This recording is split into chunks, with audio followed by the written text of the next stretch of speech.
Hi guys, tonight we drift quietly into the world of the frozen north, where the great wooden ships once sat still in the dark for many months. The sun is sinking.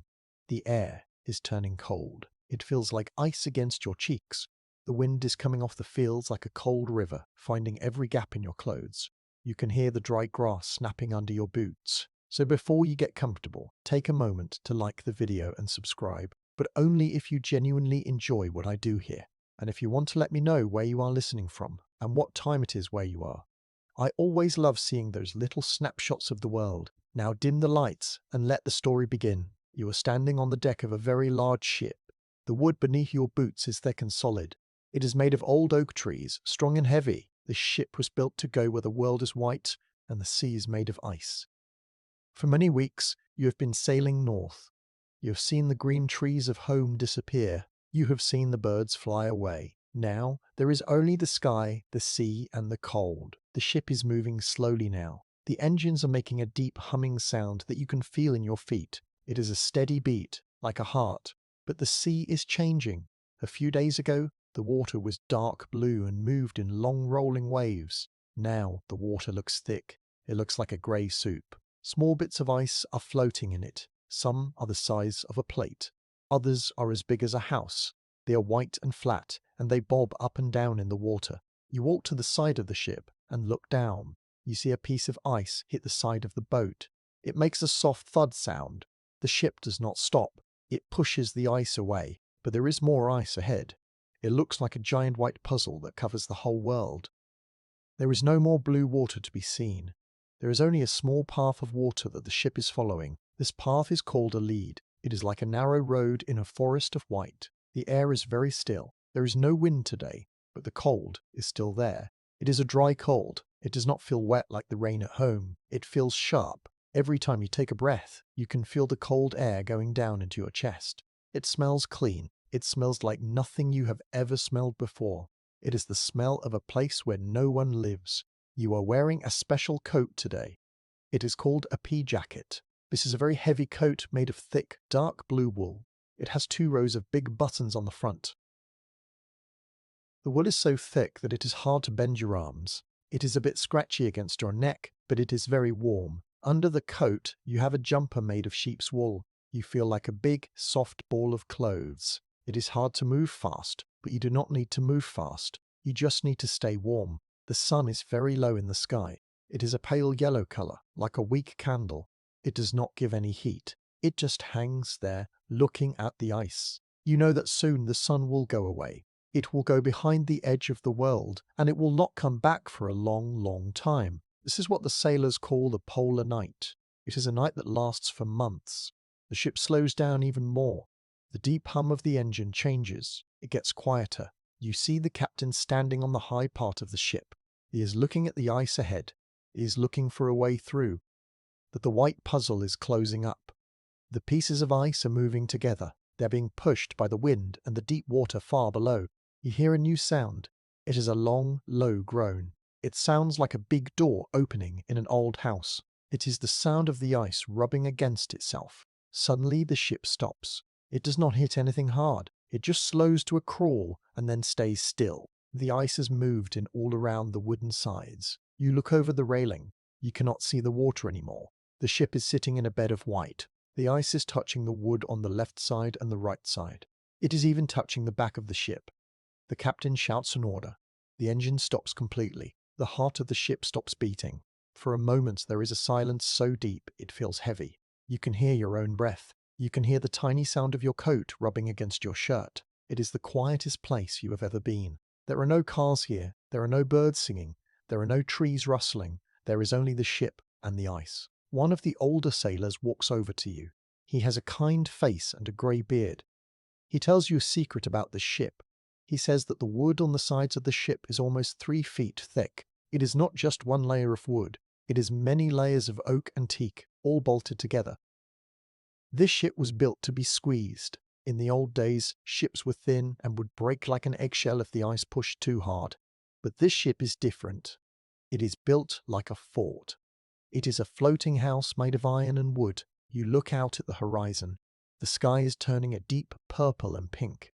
The white ice is starting to look blue in the shadows. It is very beautiful, but it is also a bit scary. You are stuck. You cannot turn the ship around. You cannot sail home to your warm bed. This ship is your home now. This little wooden island in the middle of a frozen sea is where you will live until the sun comes back in the spring. The crew begins to move about. They are not worried. They have done this before. They start to pull in the ropes. They cover the big winches with thick cloth. They are putting the ship to bed. You watch them work. Their hands are tucked into big mittens made of skin and fur. They move slowly and carefully. On the ice, you must never rush. If you slip and fall, the ice is as hard as stone. You take a moment to just stand still. You look at the masts of the ship reaching up into the purple sky. The ropes look like thin black lines against the fading light. Everything is becoming a shadow. You feel the cold trying to get inside your coat. It finds the tiny gaps at your wrists and your neck. You shiver, but it is a small shiver. You know that inside the ship, it is warm. A sailor walks past you carrying a small lantern. Inside the lantern is a tallow candle. A tallow candle is made from animal fat. It does not smell very good when it burns it. It smells a bit like a kitchen after dinner, but it gives off a steady yellow light. The flame is small, but in this world of white and grey, it looks very bright.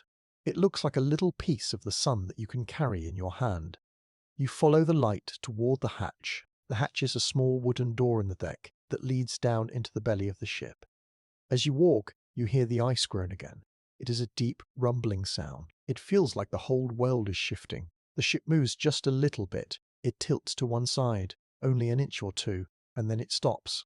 The ice is holding you tight. It is locking you into place for the winter. You stop at the top of the stairs. You look back one last time at the world outside. The sun has finally dipped below the ice. The skies are very dark blue now. The first few stars are starting to twinkle. They look very far away. Out there, on the ice, there is nothing but the wind and the cold, but here on the ship, you have your friends and your warm blankets. You think about the history of this place. For hundreds of years, men have come to this frozen sea. Some were looking for a way to the other side of the world. Others were looking for whales. Many of them got stuck just like you. They had to learn how to live in the dark. They had to learn how to keep the heat inside their bodies. They survived by being clever and by helping each other. You take a deep breath of the cold air. It is the last time you will be outside for a little while. You turn and start to go down the narrow wooden stairs. With every step you take, the air gets a little warmer. You can smell the smoke from the coal fire downstairs. You can hear the sound of a metal pot clinking against a stove. The ship is no longer a boat that moves through the water. It has become a house. It is a sturdy wooden box that will keep the wind away. As you reach the bottom of the stairs, you feel the warmth touch your face. It feels like a soft hand. The transition from the biting cold to the gentle warmth makes your skin tingle. You look around the small room. There are wooden pillars holding up the ceiling. There are benches along the walls. Everything is made of dark wood that shines in the candlelight. It feels safe. It feels like a secret cave. The walls are thick and the ice is outside. But in here, the world is small and quiet. You find a place to sit. You lean your back against the wooden wall. You can feel the cold of the ice through the many layers of wood, but it is far away. It is just a whisper. You close your eyes for a moment. You listen to the silence of the ship. There is no water splashing against the side. There is no wind whistling through the ropes. There is only the soft sound of people breathing and the tiny crackle of the fire. You are safe. You are tucked away in the heart of the ship. The long night has started, and the world is asleep, but you are warm. You are ready for the quiet months ahead. The ice is strong, but the ship is stronger. You let your head rest against the wood and feel the peace of the frozen sea. The watch is just beginning, and the night is very long, but for now, there is nothing you need to do. You just need to listen to the story of the ice. You just need to feel the warmth of the ship. You are part of the night shift now, the ones who stay awake while the sun is gone. You are the guardian of the warmth in a world of cold.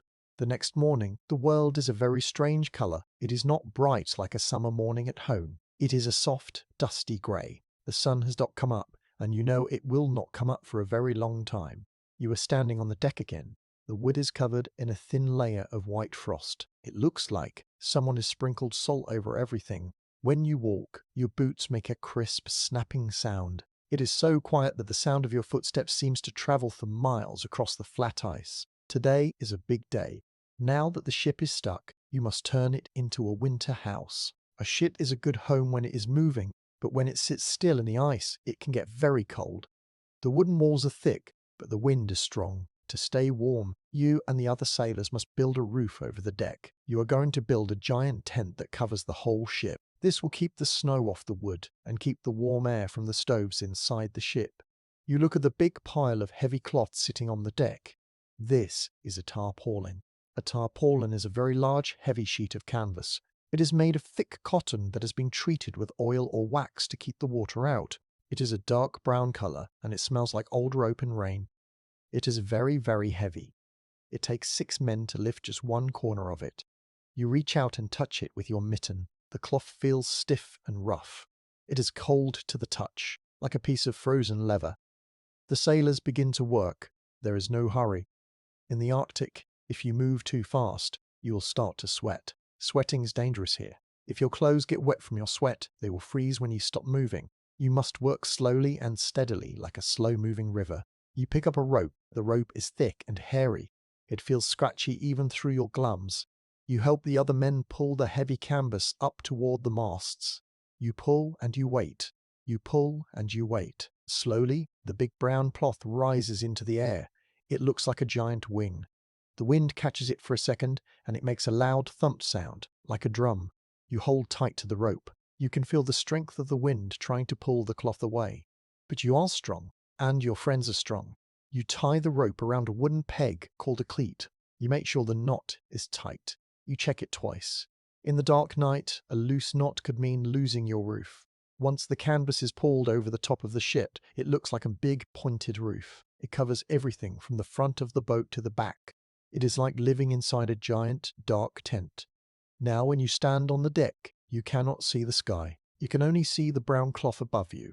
But it feels better already. The biting wind cannot reach you anymore. The air under the canvas is still.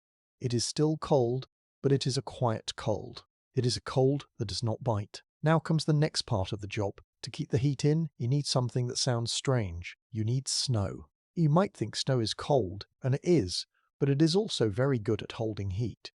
If you build a wall of snow, the heat stays on one side and the cold stays on the other. This is a historical fact that sailors learned from the people who lived in the north for thousands of years.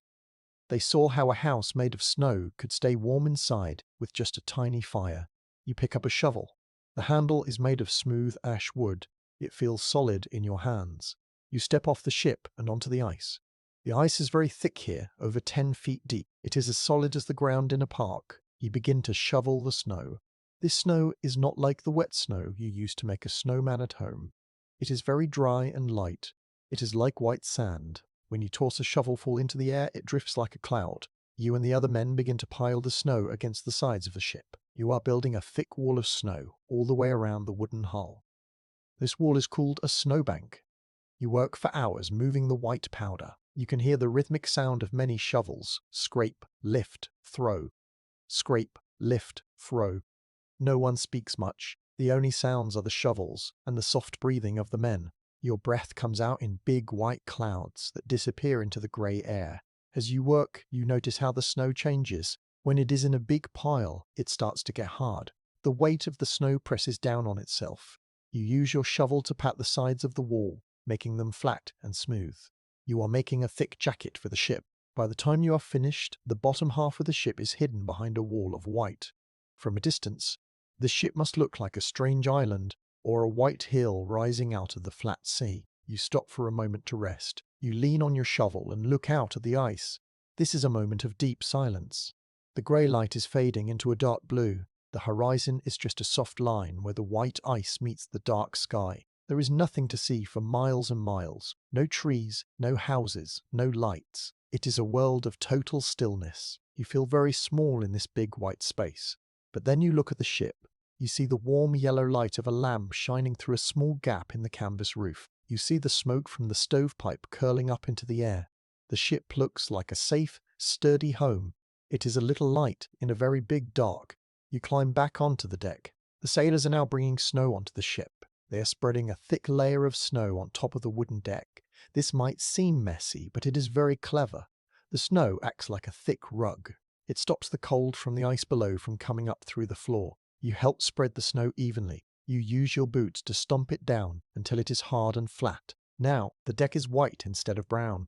It looks like a snowy path in a forest. One of the men brings out a special tool. It is a snow knife. This is a long, flat knife made of bone or metal. He uses it to cut big blocks of hard snow from a drift near the ship. These blocks look like giant white bricks.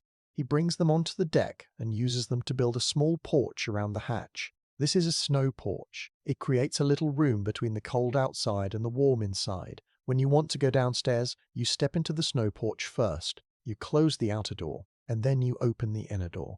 This stops the warm air from rushing out of the ship.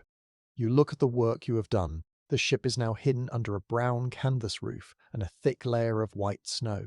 It looks very different from the ship that sailed across the blue ocean. It looks like it belongs here now. It looks like a part of the ice. Inside the canvas roof, the air is starting to change. The heat from the people and the stoves below is rising up. It is being caught by the canvas and held there. It is not exactly warm, but it is much better than the world outside. You take off your heavy mittens for a second. Your hands are red from the cold, but they do not hurt. You tuck them under your arms to warm them up. You can smell the canvas, that rich, oily smell, and the clean, sharp scent of the fresh snow. You see a sailor carrying a bucket of hot tea. He has a big smile on his face. He gives you a tin mug. The mug is grey and has a few chips in the paint. It is a simple tool, but right now, it is the best thing in the world. You hold the mug with both hands. The heat from the tea goes through the metal and into your palms. It feels wonderful. You take a sip. The tea is very hot and very sweet. It has a lot of sugar in it. Sailors need sugar to give them energy in the cold. You can feel the warmth of the liquid going down into your stomach. It feels like a little fire starting inside you. You stand there in the quiet of the snow house you have built. You look at the ropes and the masts rising up through the holes in the canvas. Everything is still. The ship does not rock anymore. It is held fast by the ice and the snow walls you built. You feel a sense of pride. You have worked hard today to make this place safe. You have used simple things, cloth, rope, and snow to fight the great cold of the north. The darkness is getting deeper now. The stars are coming out. They look like tiny diamonds scattered on a black cloth. You know that outside the canvas, the temperature is dropping very fast. The air will become so cold that it could freeze a drop of water before it hits the ground. But in here, under your brown roof, you are okay. You are protected. You finish your tea and set the mug down on a wooden box. It is time to go below the deck. You walk toward the snow porch. You step inside the little white room made of snow blocks. You close the heavy wooden door behind you. For a second, you are in total darkness. Then, you open the second door that leads to the stairs. A wave of warm air hits you. It smells of coal smoke, toasted bread, and old wood. It is the smell of the ship's heart. You hear the sound of a violin playing a soft, slow tune somewhere in the distance. You hear the rumble of men talking and the clink of plates. You leave the cold world of the ice and the snow behind. You go down the stairs, deeper into the belly of the ship, where it is cozy and safe. The night shift of building the winter home is done. Now, it is time to rest and stay warm while the long polar night settles over the world. Today is a day you will remember for the rest of your life. It is the day the sun says goodbye. You wake up in your small bed, which is called a bunk.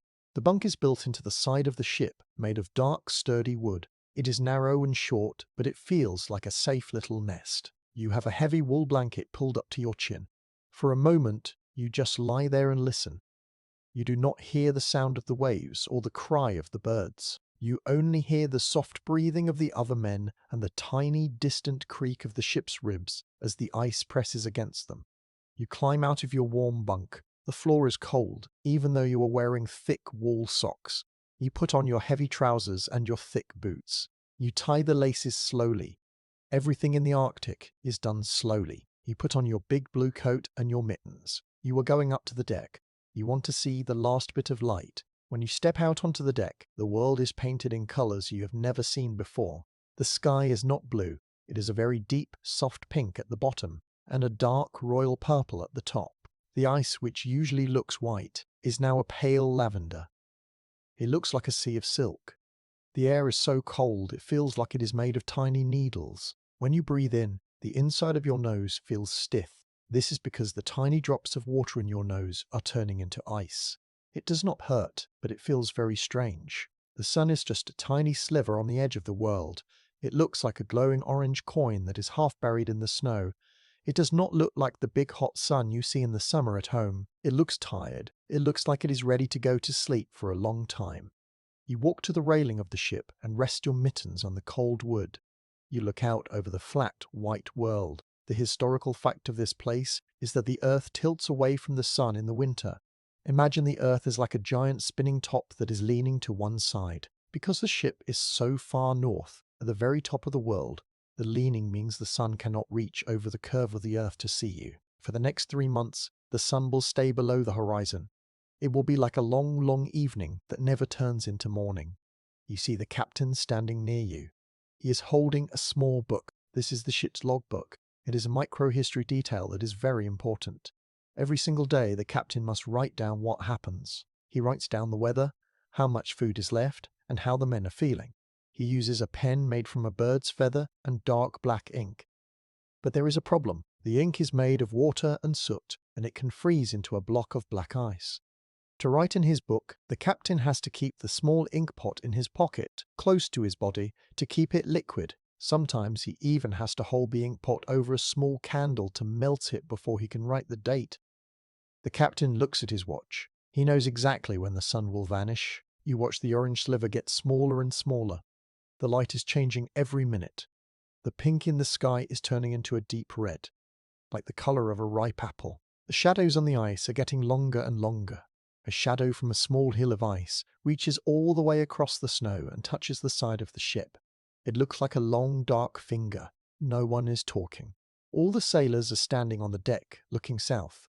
Even the dogs are quiet. The sled dogs are huddled together in their snow pits, their bushy tails tucked over their noses. They know the dark is coming too. This is a moment of deep silence. You can feel the weight of the sky above you. It is a big, empty space, and you are just a small person on a small ship in the middle of it. You think about what it will be like to live in the dark. You think about the lamps you will have to light and the stories you will tell to pass the time. You feel a little bit of fear, but you also feel a sense of wonder. Not many people in the world get to see the sun go away like this. You are part of a special group of people who are watching the world go to sleep. The last tiny dot of orange is still there. It flickers for a moment, like a candle flame in the wind. Then, with a tiny flash of green light, it is gone. The sun has dropped below the edge of the earth. Immediately, the world feels different. The pink and red colors start to fade. The purple gets darker. The air feels even colder now that the light is gone. The horizon is still a bit bright, but it is a cold grey brightness. It's like the light that stays in a room after you blow out a lamp. You stay there for a minute, looking at the place where the sun used to be. You wonder if you will remember what it looks like by the time it comes back in the spring. The captain closes his logbook with a soft snap. He puts his pen away and tucks the ink pot back into his warm pocket. He looks at the men and gives a small nod. "The sun is gone, boys," he says in a quiet voice. "Let's get below and have some tea." You turn away from the railing. Your feet feel a bit numb from standing still on the cold wood. You walk back toward the hatch, where the yellow light of the lanterns is peeking out. You look up at the sky. The stars are starting to come out. They are very bright and very clear. Without the sun to wash them out, the stars look like they are right above your head. You can see the Great Bear and the North Star. The North Star is almost directly above the ship. It is the star that sailors use to find their way home. It is like a steady, white eye watching over you in the dark. You step through the snow porch. You brush the frost off your coat with a small broom made of twigs. You do not want the frost to melt and make your coat wet inside the ship. You hang your heavy coat on a wooden peg. You take off your big mittens and rub your hands together. They feel tingly as the blood starts to move through them again. Inside the ship, the lamps are all lit. The light is warm and yellow. It smells like oil and a little bit of smoke. The crew is gathering around the long wooden table in the center of the room. There is a big iron stove in the middle of the floor. It is filled with glowing coals. The heat from the stove feels like a warm blanket. You walk over to it and hold your hands out. The warmth is so good it almost makes you want to cry. One of the sailors is cutting a large piece of hard bread. This bread is called hardtack. It is a very simple biscuit made of flour and water. It is baked until it is as hard as a rock. You cannot just bite into it, or you might break a tooth. You have to soak it in your tea or your soup to make it soft. It does not have much taste, but it fills your stomach and gives you the energy to stay warm. You take your seat at the table. A bowl of hot soup is placed in front of you. It is a thick pea soup with bits of salty pork in it. The steam rises up and warms your face. You pick up your spoon. It is a heavy metal spoon that has been used by many sailors before you. You take a bite. The soup is salty and thick. It is the best thing you have ever tasted. As you eat, you look around the room. The wooden walls are covered in small things the men have brought from home. There are pictures of families, small wooden carvings, and books with worn covers. The ship is no longer just a boat. It is a fort. It is a warm, bright castle in a kingdom of ice and dark. The wind starts to blow outside. You can hear it whistling through the ropes of the ship. It makes a lonely, high-pitched sound, but in here the fire is bright and the soup is hot. You are surrounded by friends. You are safe from the polar night. The sun may be gone, but the heart of the ship is still warm. You finish your soup and lean back in your chair. You feel heavy and sleepy. The long walk on the deck and the cold air have made you tired. You listen to the quiet talk of the men. They are talking about the games they will play and the books they will read. They are planning how to spend the long, dark months. You realize that the dark is not something to be afraid of. It is just a different way of living. It is a time for resting, for thinking, and for being together. The night shift has truly begun now. You are the watchers of the dark. You are the ones who keep the light burning when the rest of the world is hidden in shadow. You take one last sip of your warm tea. The cup is warm in your hands.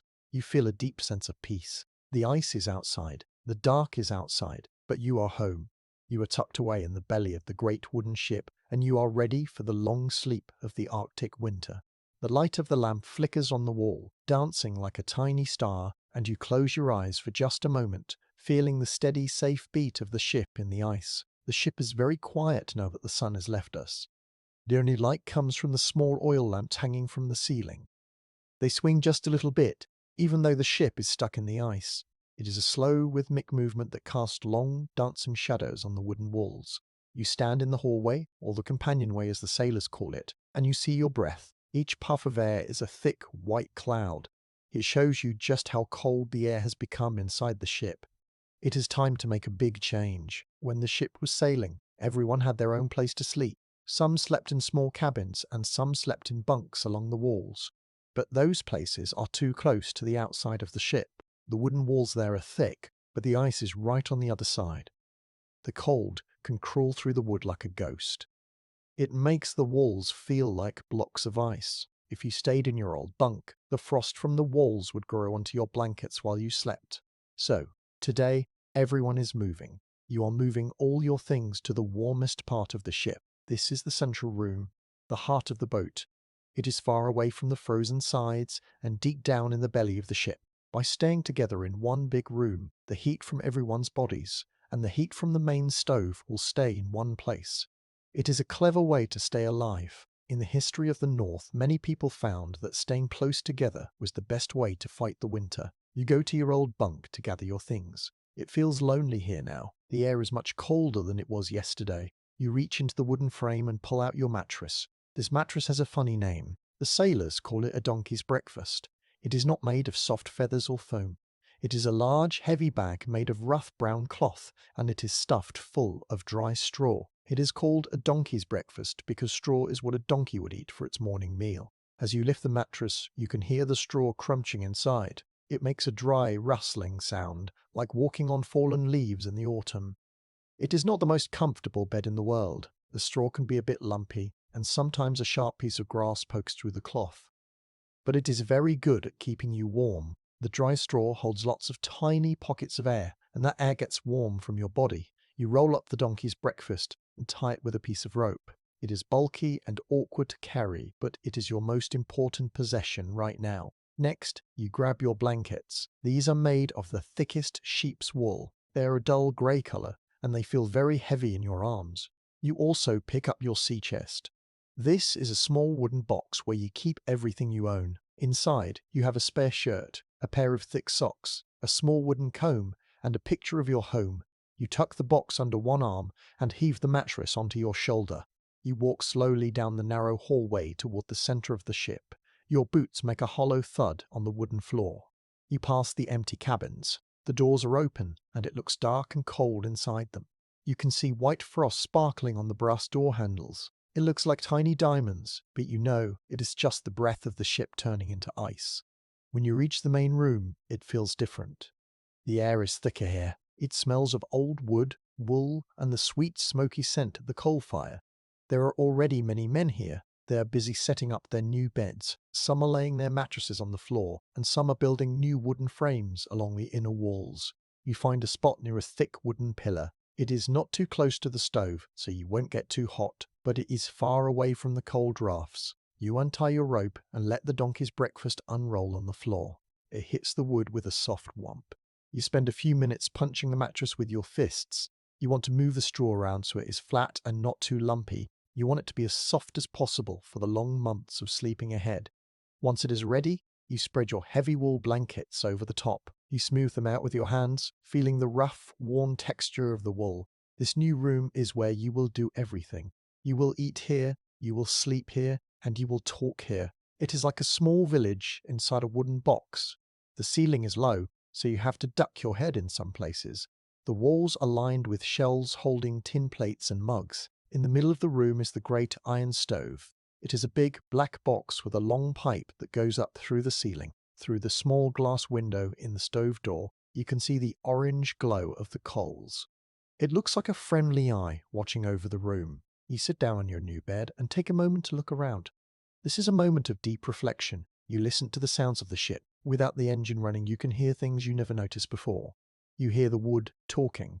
As the ice outside pushes against the ship, the wood moans and creaks. It is a very deep sound, like a giant clearing its throat.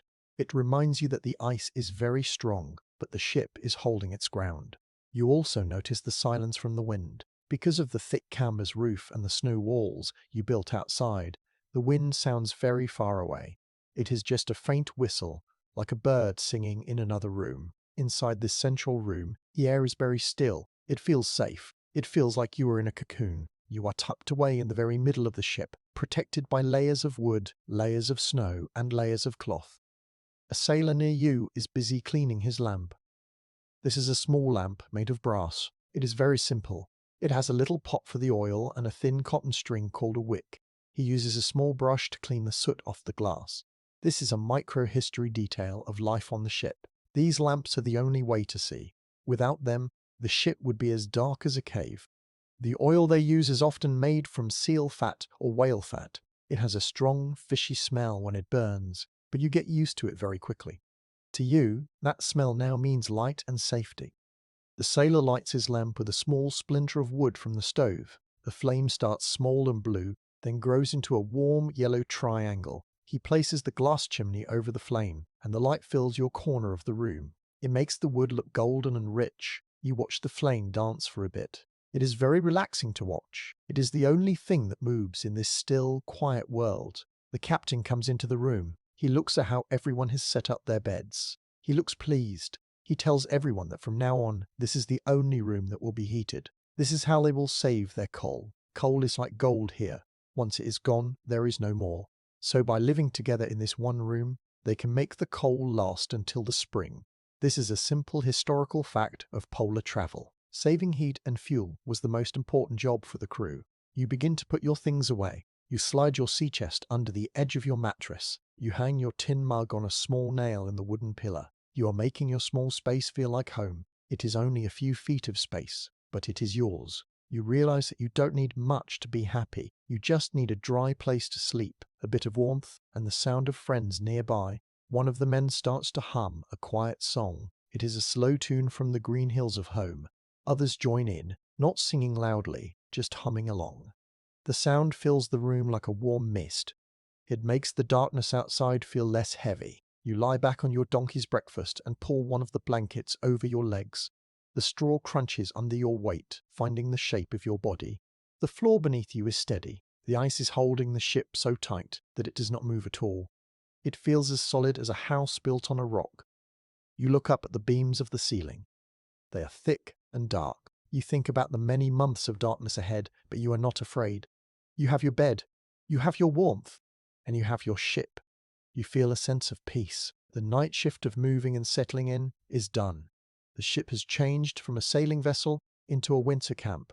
You are ready for the long, quiet sleep of the ice. The orange light of the stove flickers on the walls, and the smell of the oil lamp drifts through the air. You close your eyes and let the sounds of the ship carry you away. You are warm, you are safe, you are exactly where you need to be. The room is very dark. Since the sun has gone away, the day and the night look exactly the same. You cannot tell if it is 3 o'clock in the afternoon or 3 o'clock in the morning by looking out the window. Everything is a deep, heavy black. This is why the lamps are so important. On the ship, the lamps are like small golden hearts that keep the darkness from pressing in too close. Without them, you would be lost in the shadows. You reach out your hand in the dark. You feel the rough wood of the pillar next to your bed. You follow the wood up until your fingers touch something cold and smooth. It is your brass lamp.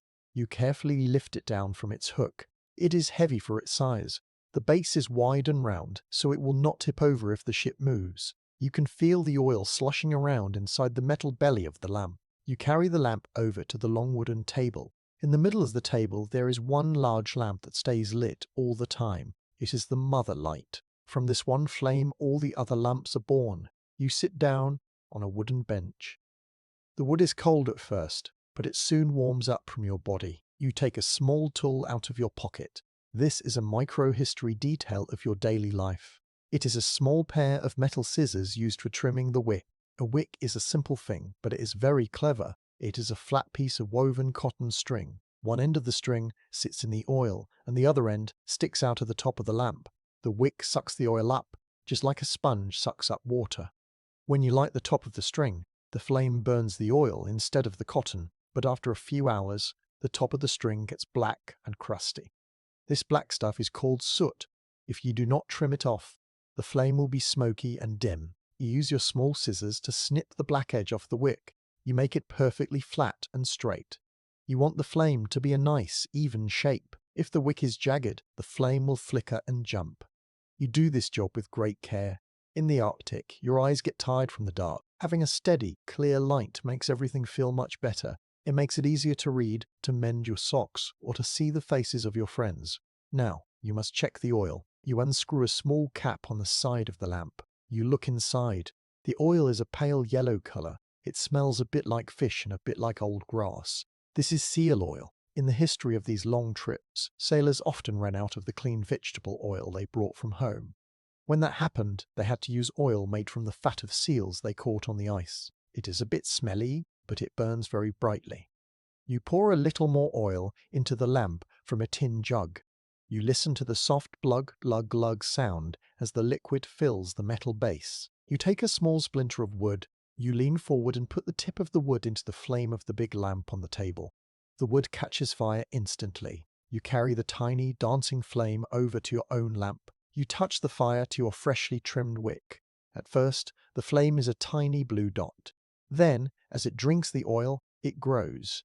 It turns a bright, warm yellow. It starts to grow taller. You quickly place the glass chimney over the flame. The chimney is a tube of thin glass that fits over the wick. It is very important. It protects the flame from any small puffs of air. It also helps the lamp burn better by pulling air up from the bottom. As soon as you put the glass on, the light becomes steady. It stops flickering. The glass starts to get warm, then hot. You can feel the heat coming off it. If you put your hands near the glass, it feels like a tiny heater. This is another way the lamps help you. They give off just a little bit of extra heat in the cold room. You look around the room now that your lamp is lit. The yellow light reaches out and touches everything. It makes the copper pots on the wall shine like gold. It makes the grain of the wooden table look deep and rich. You can see the other men doing the same thing. All around the room, small lights are waking up. It looks like a field of fireflies. Each man has his own little circle of light. There is a moment of atmospheric silence now. You just sit there, watching the flame inside the glass. It is a very peaceful thing to do. The flame is alive. It moves and breathes. It is the only thing in the whole world that is not frozen. Outside, the ice is miles thick. The wind is screaming. The ground is hard as iron. But here, in this small glass tube, there is a tiny bit of summer. You watch the way the light reflects in the glass. You see a tiny version of the room mirrored in the curve of the chimney. You notice how the light changes the way you feel. When it was dark, the room felt big and scary. You felt like the cold was hiding in the corners. But now that the lamps are burning, the room feels small and cozy. The light creates a wall against the dark. It feels like a shield. You feel safe inside your circle of yellow light. You realize why people have always loved fire. It is not just for cooking or stay warm. It is for the way it makes the heart feel quiet and brave. One of the men is walking around the ship with a very large lamp. He is the lamp watchman. His job is to make sure that no lamp is left alone. Fire is the biggest danger on a wooden ship. If a lamp tipped over, the dry wood and the straw mattresses would catch fire in a second. In the middle of the frozen sea, you cannot jump overboard to escape a fire. You would freeze in minutes. So, the lamps are handled with great honor and care. They are never placed near curtains or blankets. They are always watched. The watchman stops by your table. He looks at your lamp and nods. He likes how clean your glass is. He tells you a story about a ship he was on years ago. They had run so low on oil that they had to make candles out of the fat from their Sunday dinner. He says the whole ship smelled like roasted beef for a month. You smile at the thought. Even a smelly light is better than no light at all. You pick up a book from the table. It is an old book with a leather cover that is peeling at the edges. You open it to where you left off. The pages are yellow and have small brown spots on them. These spots are called foxing. They happen when books stay in damp places for a long time. You hold the book close to the lamp. The light makes the black letters stand out clearly against the page. You read for a while, but your eyes keep drifting back to the flame. You think about how people back home are living. They have street lamps and big windows. They have the sun every morning. They probably don't think about light very much. They just flip a switch or light a candle without thinking. But for you, every drop of oil is a gift. Every inch of wick is something to be thankful for. You have learned to value the simple things. You see the shadows on the wall. Because the lamps are low on the tables, the shadows of the men are huge. They stretch up the walls and across the ceiling. When someone moves their arm, a giant shadow arm moves above you. It is like a shadow play. It is a bit funny to watch. You see the shadow of a teapot looking like a strange bird. You see the shadow of a hat looking like a mountain. The air in the room is getting a bit thicker now. With 20 lamps burning, the smell of the oil is very strong. It is a heavy, greasy smell. It gets into your clothes and your hair, but you don't mind. To you, that smell means you are not in the dark. It means you can see your friends' faces. It means you can see the way to the door. You take your small tool and give the wick one more tiny adjustment. You want it to be perfect. The light is so steady now, it doesn't even move when you breathe on it. You feel a sense of calm. The night shift of the lamp is a quiet one. It is about tending to the small things. It is about making sure the light never goes out. You lean back and close your eyes for a second. Even with your eyes shut, you can feel the orange glow of the lamp through your eyelids. It is a warm, comforting feeling. You know that outside, the polar night is trying to get in. It is pushing against the wood and the snow, but it cannot get past the lamps. As long as the oil lasts and the wicks are trimmed, you have won the battle against the dark. You are a guardian of the flame. You are part of the small group of people who keep the world bright when the sun is gone. You take a deep breath of the smoky air and feel a deep sense of peace. The ship is still. The ice is quiet. The lamp is burning. You are safe in the heart of the light. The cold has a way of finding every tiny crack. Even with the snow walls outside and the canvas roof over the deck, the air inside the ship is very sharp. It is the kind of cold that feels like it wants to borrow the heat from your skin. To stop it, you must build a wall around your own body. You do this with layers. In the world of the night shift on the ice, your clothes are your real home. They are the walls you carry with you wherever you walk. You sit on the edge of your straw mattress and look at the wooden chest at your feet. This chest holds your protection. You reach down and open the heavy lid. The hinges make a slow, dry creak. Inside, everything is made of wool. There is a lot of wool. It is piled high, looking like a sleeping sheep. You reach in and pull out your first layer. This is your long undershirt. It is made of soft flannel. Flannel is a type of cotton or wool cloth that has been brushed to make it fuzzy. You pull the shirt over your head. The fabric is cool at first, but it quickly starts to trap your body heat. It feels soft against your skin. You button the front, feeling the small round buttons between your fingers. They are hard to move because your fingers are a bit stiff from the morning air. But you take your time. You make sure every button is tucked into its hole. You want no gaps for the cold to get through. Now, it is time for the most important layer. You reach back into the chest and pull out a very heavy dark blue jumper. This is not a normal jumper like you might wear for a walk in the park. This is a Guernsey jumper. A Guernsey is a special type of woolen top that has been used by sailors for hundreds of years. It is a microhistory detail that has saved many lives in the north. It is knitted so tightly that it can almost turn away the wind and the rain. You hold the jumper in your hands. It is very heavy. It feels like it weighs as much as a small dog. The wool is thick and oily. If you smell it, you can smell the sheep it came from. It has a rich, earthy scent. This oil in the wool is called lanolin. It is a natural oil that sheep make to stay dry when it rains. For a sailor, lanolin is a blessing. It helps the wool stay warm, even if it gets a little bit damp from the snow or your breath. You pull the Guernsey over your head. It is a tight squeeze.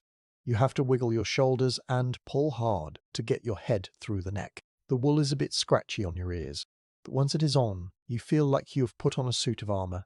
The cuffs at the wrists are very long and tight. They wrap around your skin like a firm hug. This is to keep the cold air from blowing up your sleeves. The bottom of the jumper reaches down past your waist, covering your hips. You feel solid.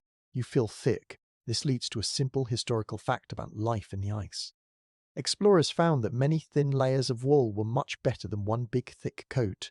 This is because air gets trapped between each layer of cloth. Your body heats up that trapped air. Each layer of wool acts like a tiny room that stays warm. The more layers you have, the more warm rooms you carry around your body. This is called insulation. Insulation is just a way of keeping heat where you want it. You stand up and reach for your trousers. These are made of a fabric called fear-naught cloth. It is a very funny name, but it describes the fabric perfectly. It is a wool so thick and heavy that it fears naught, which means it fears nothing. Not the wind, not the ice, and not the snow. The cloth is almost half an inch thick. When you hold the trousers, they don't flop over like normal clothes. They almost stand up on their own. You pull them on over your long flannel drawers. It is like stepping into two thick pipes made of felt. You pull the suspenders or braces over your shoulders. They are made of strong elastic and leather. They pull the heavy trousers up high, almost to your chest. This keeps your middle section very warm. You feel like you are becoming a giant woolly bear. You look at your arms and legs. They look twice as big as they usually do. You move your arms back and forth. You can hear the sound of the wool rubbing together, a soft shush shush sound. Next come the socks. You don't just wear one pair, you wear three. The first pair is thin and made of silk or light wool. The second pair is thicker. The third pair is the mother of all socks. They are hand knitted from very thick yarn and reach all the way up to your knees. You pull them on, tucking your trouser legs into the tops. Now your legs are completely sealed away from the air. You slide your feet into your big leather sea boots. The boots are being rubbed with animal fat to keep the leather soft and to keep the water out. You take a moment to sit back down. This is a moment of reflection. You feel the heat starting to build up inside your clothes. It is a strange feeling. Outside of your woolly shell, the room is still very cold. If you touch the wooden wall next to you, it would feel like a block of ice. But inside your layers, you are like a little stove. Your skin is warm. Your toes are starting to tingle as they heat up. You realize how much work it takes just to stay alive in this place. At home, you just wake up and put on a shirt. Here, getting dressed is a long and careful job. You look across the room at the other men. Everyone is doing the same thing. You see a sea of dark blue and grey wool. The men look big and round in their many layers. It is a cozy sight. You are all dressed in the same way, like a family. You see a sailor near the fire wrapping a long scarf around his neck. The scarf is also made of wool, and it is long enough to wrap around his neck 3 times. He tucks the ends into his jumper. Now, only his eyes and nose are showing. You reach for your own hat. It is a southwester-style hat, but for the winter, you use a woolen cap that pulls down over your ears. This is often called a balaclava. It covers your whole head and neck, with just a hole for your face. When you pull it on, the world gets a little bit quieter. The wool covers your ears and muffles the sounds of the ship. You feel very private and safe inside your hat. It is like being in your own little room. You check your pockets. A sailor always has things in his pockets. You have a small piece of string, a wooden matchbox, and a small knife. The wool of the trousers is so thick you can't even feel these things against your leg. You feel very protected. You feel as though you could walk out into the middle of a blizzard and be okay at least for a little while. There is a deep silence in the room for a minute. No one is talking. Everyone is just finishing the job of getting dressed. You can hear the soft clicking of a pipe being cleaned and the occasional rustle of a straw mattress. The air is still. You look at the frost on the ceiling. Because the men are breathing and the stove is going, a little bit of steam rises up. When it hits the cold ceiling, it turns into beautiful white crystals. They look like tiny flowers made of ice. They are very pretty, but they remind you that the cold is always there, waiting just inches away. You realize that wool is a very special thing. It is a gift from an animal that helps humans survive where they shouldn't be able to. Without the sheep and their thick coats, no one could stay on this ship for the winter. You feel a bit of thanks for the wool on your back. It is scratchy and heavy, and it smells a bit funny, but it is the most valuable thing you own. It is the difference between being frozen and being warm. You stand up and walk toward the stove. Your boots make a heavy clump clump sound on the floor. You don't feel like you can run or jump in all these clothes. You have to walk in a slow, steady way. This is good because it saves your energy. You reach the stove and hold your mittened hands over the top. You can't feel the heat through the thick wool mittens yet. You have to wait. Slowly the warmth of the fire works its way through the layers of the mitten until you can feel a gentle glow on your fingers. You feel a sense of peace. You are ready for the day's work. Whether you are shoveling snow, cleaning the lamps, or just sitting and reading, you are warm. The night shift of the body is working well. Your heart is pumping blood, and your wool is keeping that heat close to you. You are a small, warm spark in a world of ice.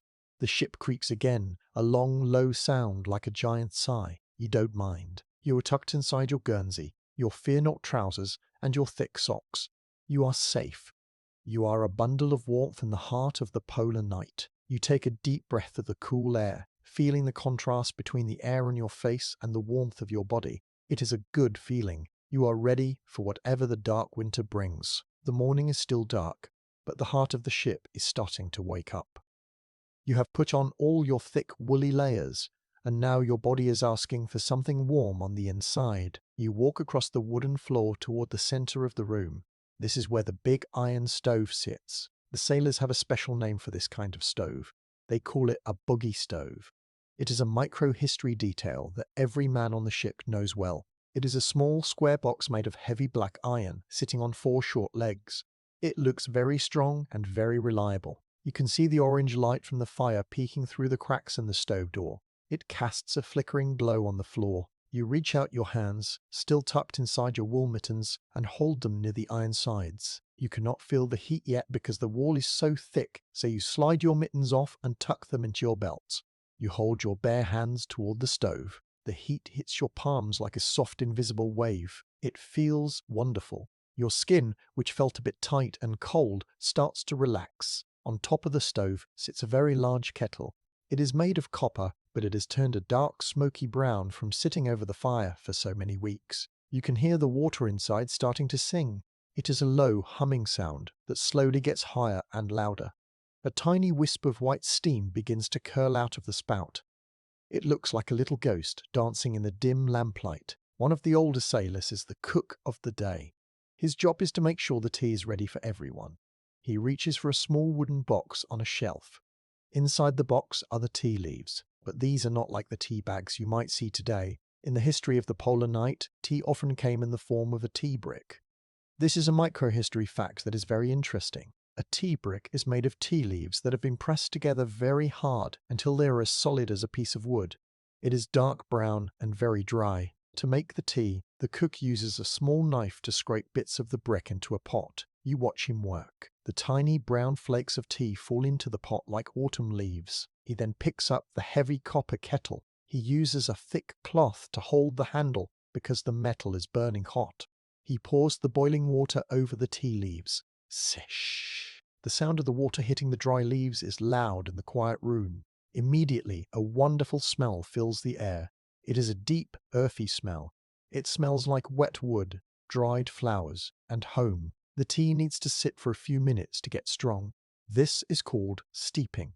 While you wait, the cook gets the milk and sugar ready. In the Arctic, you cannot have fresh milk from a cow. It would freeze into a block of white ice in minutes. Instead, the ship has many tin cans of condensed milk. Condensed milk is a very thick, very sweet milk that has had most of the water taken out of it. When the cook opens the tin with a metal spike, the milk looks like thick yellow cream.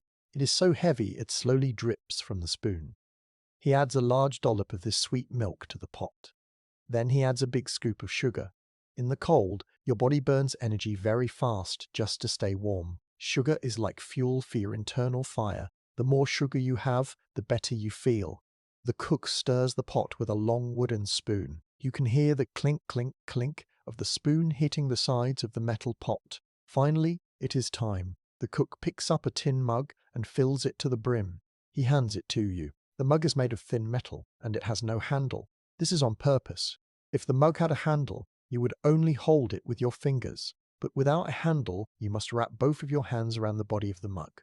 This way, the heat from the tea warms your fingers and your palms at the same time. The mug is very hot. At first, it is almost too hot to hold. You have to shift it from hand to hand. Ouch, hot, ouch. But soon, the metal cools just enough that you can grip it tight. You walk back to your spot near the stove and sit down on a low wooden crate. You hold the mug right under your nose. The steam rises up and hits your face. It feels like a warm, wet cloth is being pressed against your cheeks. It melts the last of the sleep from your eyes. You take a small sip. The tea is very hot, very sweet, and very strong. It feels like a line of liquid fire going down your throat and into your chest. You can feel the warmth spreading out from your stomach to your arms and legs. It is a very peaceful moment.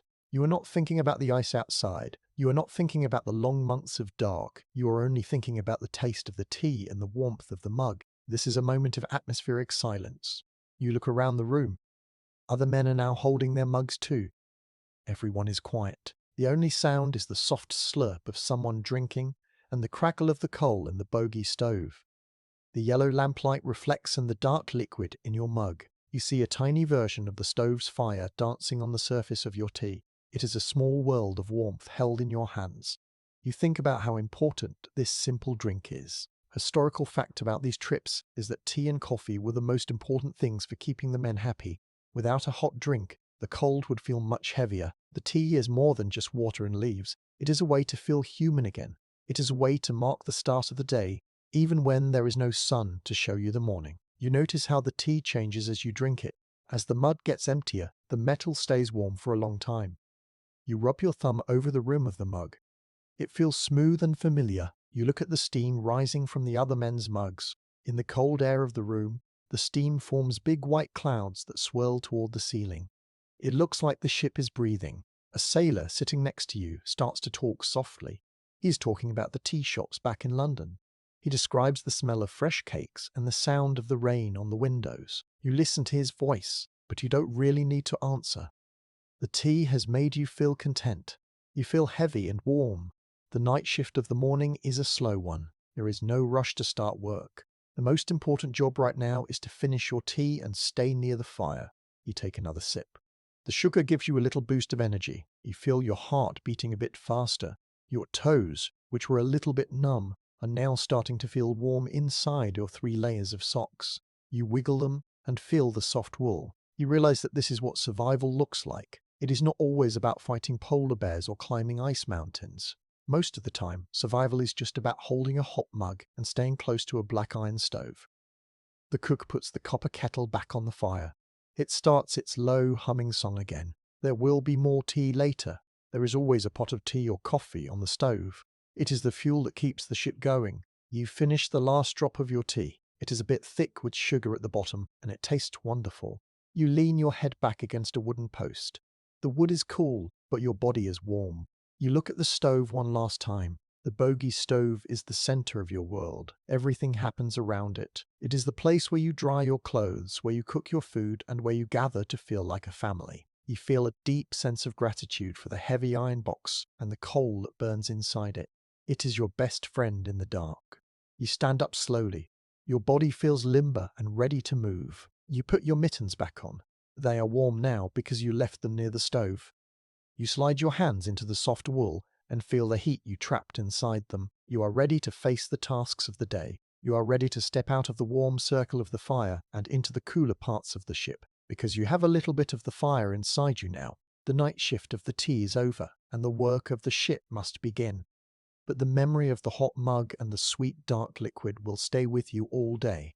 It is a small treasure you carry with you, a reminder that even in the middle of a frozen ocean, there is warmth to be found. You take one last deep breath of the tea-scented air and step away from the stove, feeling strong and safe in the heart of the ship.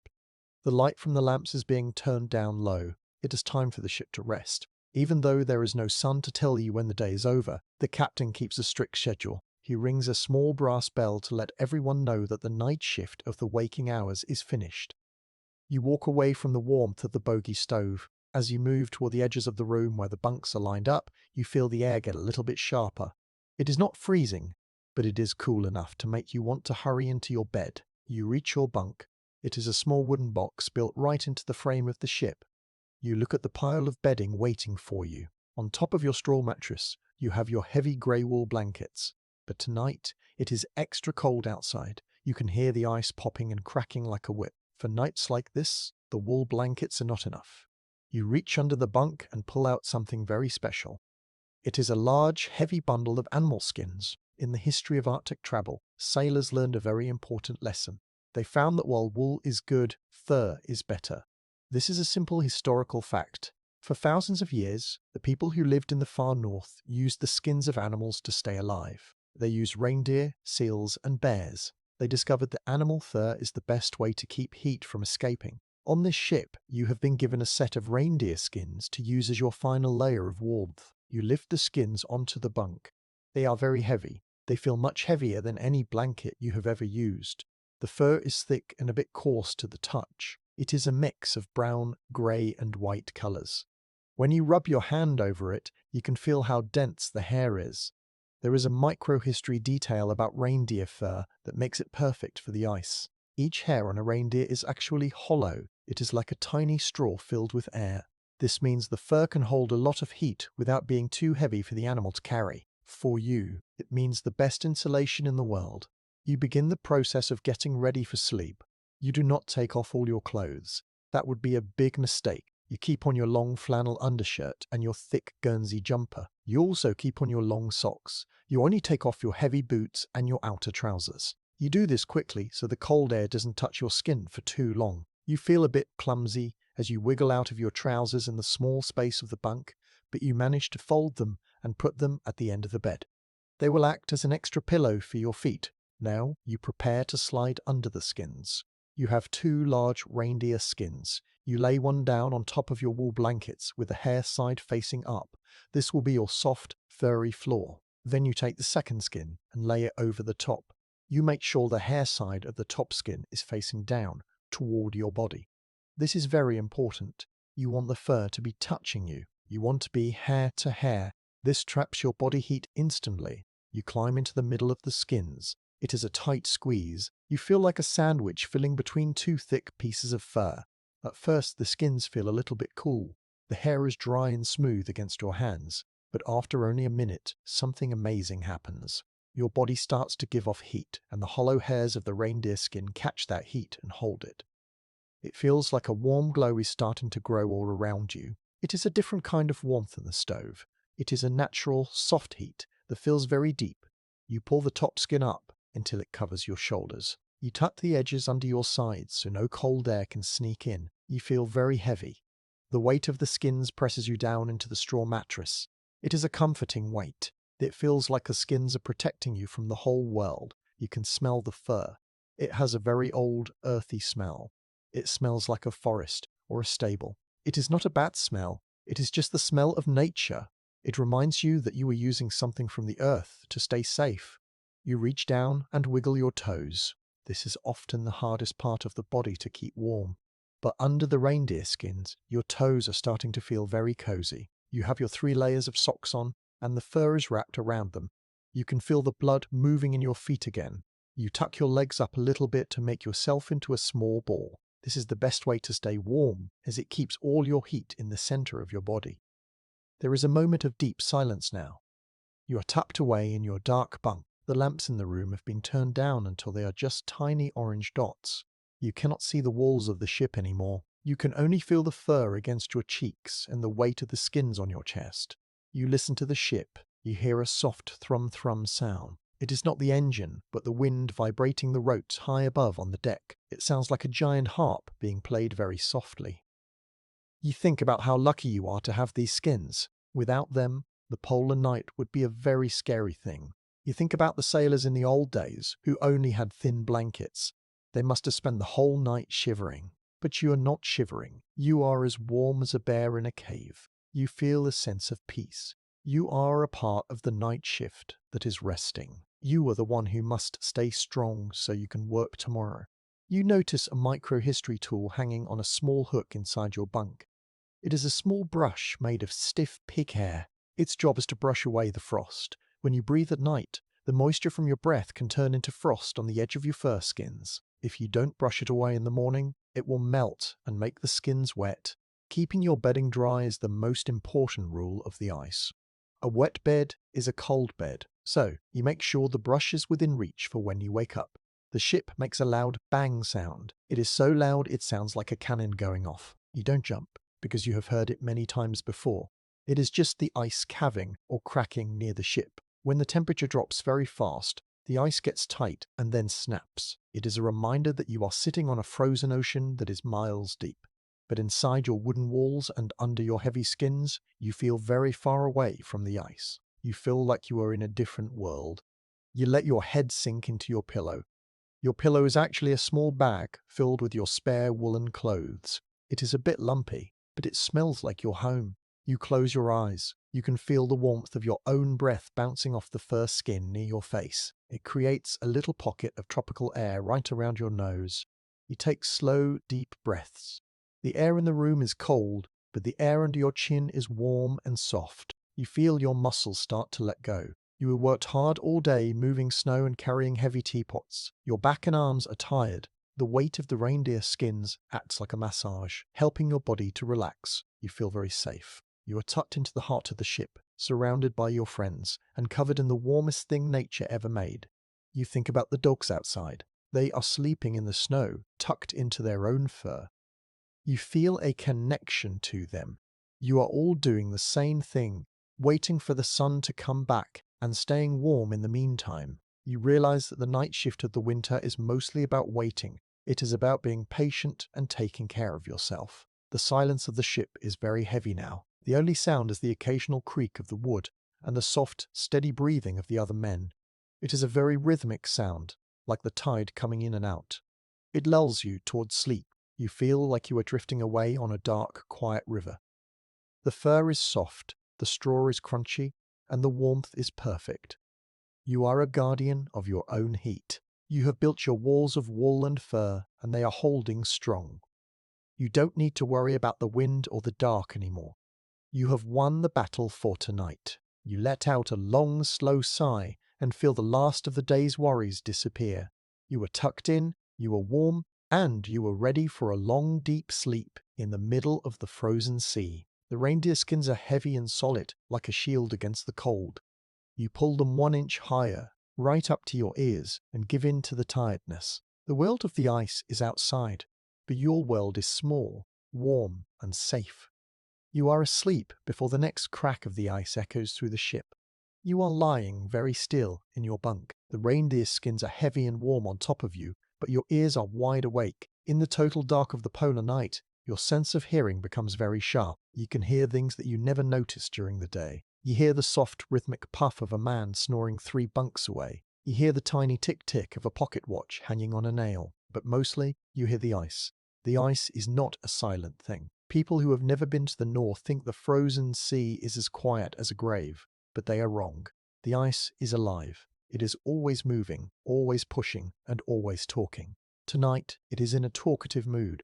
You hear a sound that starts very far away. It is a low, deep rumble, like a heavy wagon being pulled over a stone bridge. It gets louder and closer, vibrating through the thick wooden hull of the ship. You can feel the vibration in your teeth and in the bones of your back. This is the sound of the pack.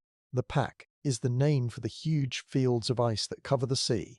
Even though the surface looks solid, the water far below is still moving with the tides and the wind. This movement pushes the giant sheets of ice against each other. When two pieces of ice the size of cities hit each other, they don't just stop, they grind together. They break, they pile up into hills, and they make a noise that sounds like the earth itself is groaning in pain. You listen to a new sound. This one is high and sharp. It sounds like a violin string being pulled until it snaps. Bing! Then another one. Sing! These are the sounds of small cracks forming in the ice near the ship. Sometimes the ice sings. It makes a long whistling note that sounds like a lonely bird. It is a beautiful sound, but it reminds you of the incredible power pressing against your wooden home. The ship responds to the ice. Every time the ice pushes, the ship speaks back. You hear the oak beams of the ship creaking. It is a slow wooden groan. This Eric. It sounds like the ship is stretching its muscles. You are not afraid because you know how this ship was built. This leads to an important historical fact about your home in the ice. This ship was not built with flat sides like a normal boat. Instead, the body of the ship is curved and rounded, almost like the shape of an egg or a bowl. The explorers who designed these ships were very clever. They knew that if a ship has flat sides, the ice will crush it like a nut in a nutcracker. But with a rounded hull, when the ice pushes hard, the ship does not break. Instead, it gets squeezed upward. It pops up out of the ice and sits on top of it, safe and sound. It is like squeezing a slippery cherry stone between your fingers until it flies into the air. Knowing this makes the groaning of the wood sound less like a warning and more like a song of strength. You reach out a hand from under your reindeer skin and touch the wooden wall next to your head. You can feel the cold of the ice through the wood, but you can also feel the ship's pulse. The vibration of the grinding ice travels through the oak and into your fingertips. It is a strange feeling to be so close to such a giant force. You are separated from the freezing water and the crushing ice by only a few feet of wood. You feel very small, but also very protected. There is a micro-history detail hanging just outside your bunk that helps the crew understand what the ship is doing. It is called a plumb bob. It is a very simple tool, just a heavy piece of pointed brass tied to the end of a long, thin string. The string is hung from a beam in the ceiling. If the ship is perfectly flat, the brass weight points straight down at a mark on the floor. You sit up a little bit and peer through the dimness toward the plumb bob hanging in the gangway. You see the string moving very slowly. The brass weight is swaying back and forth, just an inch or two. This tells you that the ice is tilting the ship. The whole boat is leaning slightly to the left. You watch the weight for a moment. It is a quiet, steady movement. It is the ship's way of dancing with the ice. As long as the weight stays within the marks, everything is fine. This is a moment of atmospheric silence. You lie back down and let your head sink into the pillow. The sounds of the ship and the ice become a kind of music. You stop trying to understand every noise and just let them wash over you. You think about the thousands of miles of ice surrounding you. In every direction, there is nothing but white plains and frozen ridges. You are in the middle of a world that is not meant for people. Yet here you are, warm and dry. You reflect on the night shift of the sailors who came before you. For hundreds of years, men have lain in bunks just like this one, listening to these same sounds. They must have felt the same wonder and the same tiny bit of fear. You feel a connection to them. You are part of a long line of watchers who have stayed awake in the dark to listen to the sea's frozen voice. It is a lonely job, but it is also a peaceful one. The ice makes a sudden loud crack right next to the ship. It sounds like a gunshot. You feel the ship give a little jump. The plumb bob swings wildly for a second, then starts to slow down. You hear the sound of water rushing into a new crack in the ice. It is a gurgling, splashing sound that quickly fades as the water freezes solid in the bitter air. The pressure has been released. The ice has found a new place to move, and for now, the ship can rest. The groaning of the wood settles down into a soft murmur. The singing of the ice stops. The world outside becomes quiet again, except for the distant, low rumble of the pack far away on the horizon. The ship feels steady once more. You feel the tension leave your shoulders. You realize that you have been holding your breath without knowing it. You take a long, deep breath of the cold air in the cabin. It tastes like frost and old wood. You think about the safety of the ship. Even if the ice were to break the wood, the ship is filled with many rooms that can be sealed off. It is built to survive almost anything. The men who built it spent years choosing the best trees and the strongest iron. You trust their work. You trust the ship. It is your mother and your father in this cold world. It holds you in its wooden arms and keeps the monster of the ice away. A sailor on the night watch walks past your bunk. He is wearing his thick wool clothes and carrying a small, shaded lantern. He checks the plumb bob, looking closely at the brass weight and the marks on the floor. He nods to himself, satisfied that the ship is safe. He moves on, his soft footsteps making a gentle creak on the floorboards. His presence makes you feel even safer. Someone is always awake. Someone is always listening. You feel the warmth of the reindeer skins wrapping around you again. The hollow hairs are doing their job, keeping your body heat close to your skin. You are like a little seed buried deep in the earth, waiting for the spring.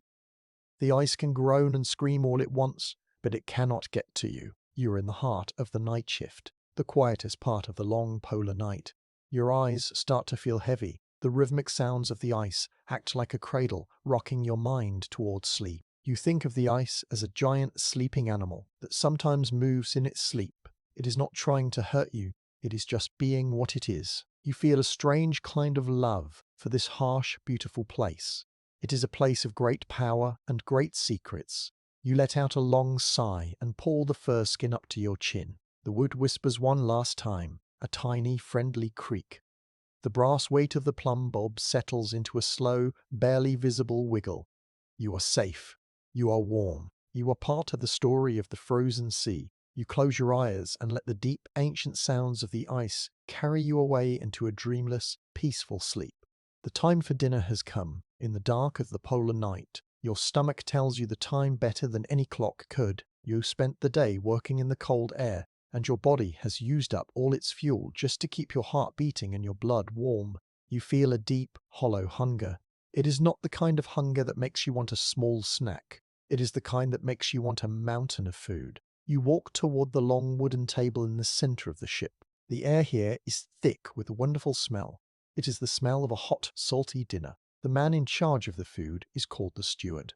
A steward is like a helper or a waiter who makes sure everyone has what they need to eat. He is standing near the Bogie stove with a very large metal pot. The pot is so big, he has to use both hands to lift it. He sets it down on a thick piece of wood in the middle of the table. A huge cloud of white steam rises up from the pot. It smells like meat, onions, and pepper. It is a smell that makes your mouth water instantly. You pick up your bowl. It is a simple bowl made of grey tin. It is cold to the touch, but not for long. The steward uses a big metal ladle to scoop the food into your bowl. Plop! The sound of the thick stew hitting the metal is heavy and wet. The bowl becomes warm in your hands almost immediately. You take your seat on the wooden bench and look at your meal. It is a thick brown stew. There are big chunks of meat, soft pieces of potato, and bits of yellow turnip. It looks rich and hearty. There is a microhistory detail about the meat in this stew that is very special. It is made from something called pemmican. Pemmican is a food that was invented by the people who lived in the north long before ships ever came here. To make it, you take lean meat, usually from a large animal like a buffalo or a deer, and you dry it until it is hard. Then you grind it into a powder and mix it with melted fat. Sometimes people add dried berries to give it a little bit of sweetness. This mixture is pressed into hard blocks that can last for years without going bad. Pemmican is the perfect food for the night shift in the ice. It is full of fat, and fat is what gives your body the most heat. When the cook puts a block of pemmican into the boiling water, it melts and turns into a rich, oily broth. It is not like the fresh meat you might have at home, but in the Arctic it is better than gold. It gives you the strength to stand against the wind and the power to keep working. You take a piece of the meat on your spoon. It is dark and a bit chewy, but it tastes like pure energy. A simple historical fact about these ships is that they were some of the first places in the world to use canned food. Before this time, sailors had to eat meat that was kept in big barrels of salt. The salt kept the meat from rotting, but it made it taste very bitter and tough. But your ship has hundreds of tin cans filled with beef, mutton, and vegetables. These cans are sealed tight so no air can get in. This was a very clever new way to keep food fresh for many months. It meant that even in the middle of a frozen ocean, you could have a meal that tasted like a Sunday dinner back in England. You pick up your heavy metal spoon. It feels solid in your hand. You take a big scoop of the stew, making sure to get some of the potato and the broth. You blow on it gently to cool it down. You can see the steam swirling in the lamplight. You take a bite. The warmth of the food is the first thing you notice. It travels from your mouth down to your stomach like a warm hug. The potato is soft and earthy. The broth is salty and thick. It is exactly what your body was asking for. The room is very quiet while everyone eats. This is a moment of atmospheric silence. The only sounds are the soft clink of spoons hitting tin bowls and the occasional sigh of a man who is finally feeling warm. No one wants to talk because the food is too good to waste a moment. You look around at your friends. Their faces are lit by the yellow glow of the lamps. You can see the steam from their bowls rising up like tiny clouds. Everyone looks peaceful. The hunger is going away, and in its place is a feeling of heavy, sleepy content. You think about how different this is from a meal at home. At home, you might have a window nearby where you can see the trees and the birds. You might have a soft chair and a rug on the floor. Here, you are sitting on a hard bench in a wooden box, surrounded by miles of ice and total darkness. But the food makes the ship feel like the finest palace in the world. It is funny how a simple bowl of stew can change everything. It makes the world outside feel less dangerous. It makes the long night feel shorter. The steward comes around with a basket of hardtack biscuits. You take one and dip it into the leftover gravy in your bowl. The hard biscuit soaks up the liquid and becomes soft and salty. You eat it slowly, enjoying every bit of the flavor. You don't want the meal to end.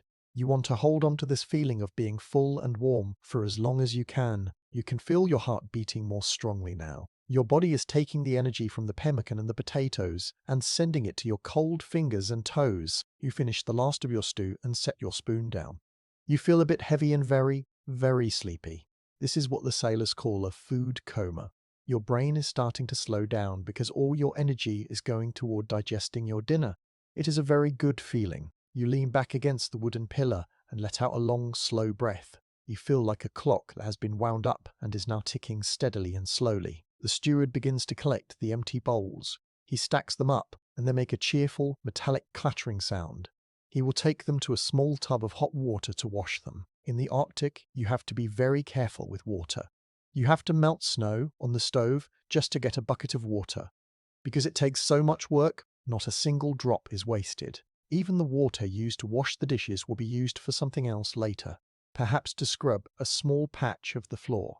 You watch the fire in the Bogie stove. One of the men throws a fresh shovelful of coal onto the embers. The coal makes a crackling sound, and a few tiny blue flames dance on top of the black lumps. The heat from the stove and the heat from the stew are working together now.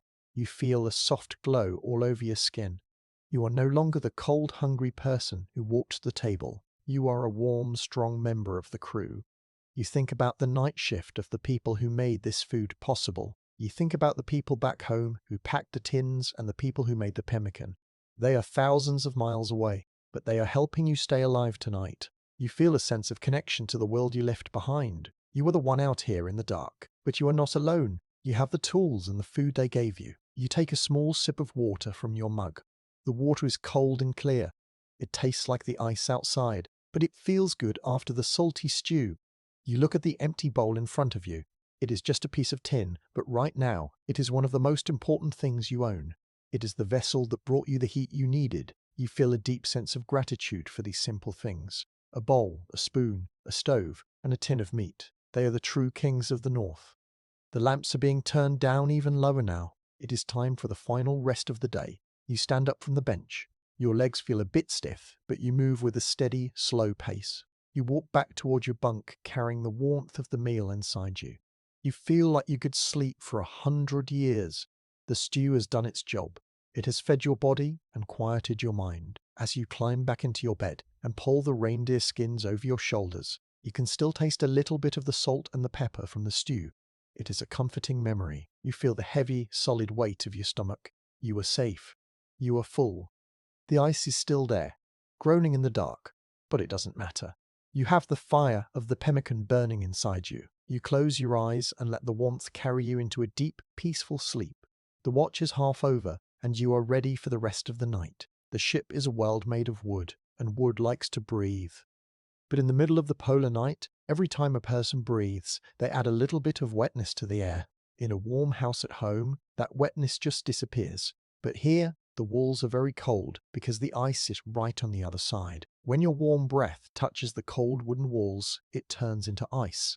This is a simple historical fact of living in the Arctic. Over many weeks, a layer of white frost starts to grow on the walls of the ship. Even in the warm room where you sleep, you wake up and see the light of a single lamp reflecting off the wall next to your bunk. The wood is no longer brown. It is covered in a thick, white crust that looks like sugar. It is very pretty. There are shapes that look like tiny ferns, stars, and long, thin needles. It looks like a garden made of glass. But this garden is a problem. If the frost gets too thick, it can start to melt from the heat of the stove. Then your blankets will get wet, and a wet blanket in the ice is a very dangerous thing. You reach for a tool hanging on a small hook near your head. This is a microhistory detail of your daily life. It is a scraper. It is a simple tool made of a flat piece of bone or a thin strip of metal with a wooden handle. It looks a bit like a tool a person might use to scrape paint off a door. You sit up in your bunk, keeping your reindeer skins wrapped around your waist to stay warm. You hold the scraper in your hand. The handle is smooth and cool. You press the edge of the scraper against the white frost on the wall. Scrape. A shower of white ice crystals falls down.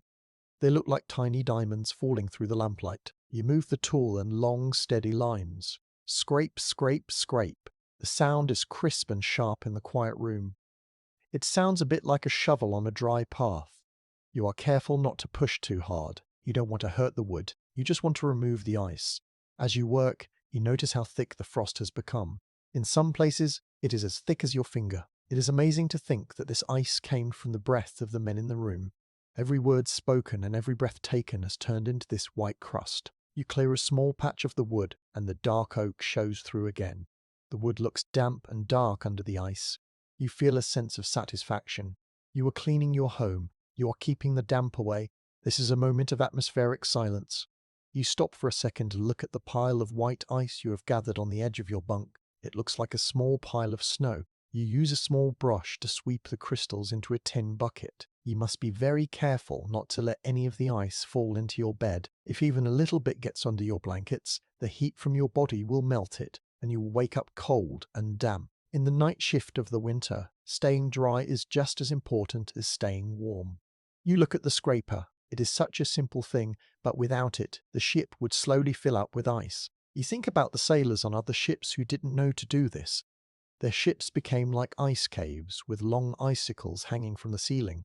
But your captain is very strict. He makes sure every man scrapes his own area every single day.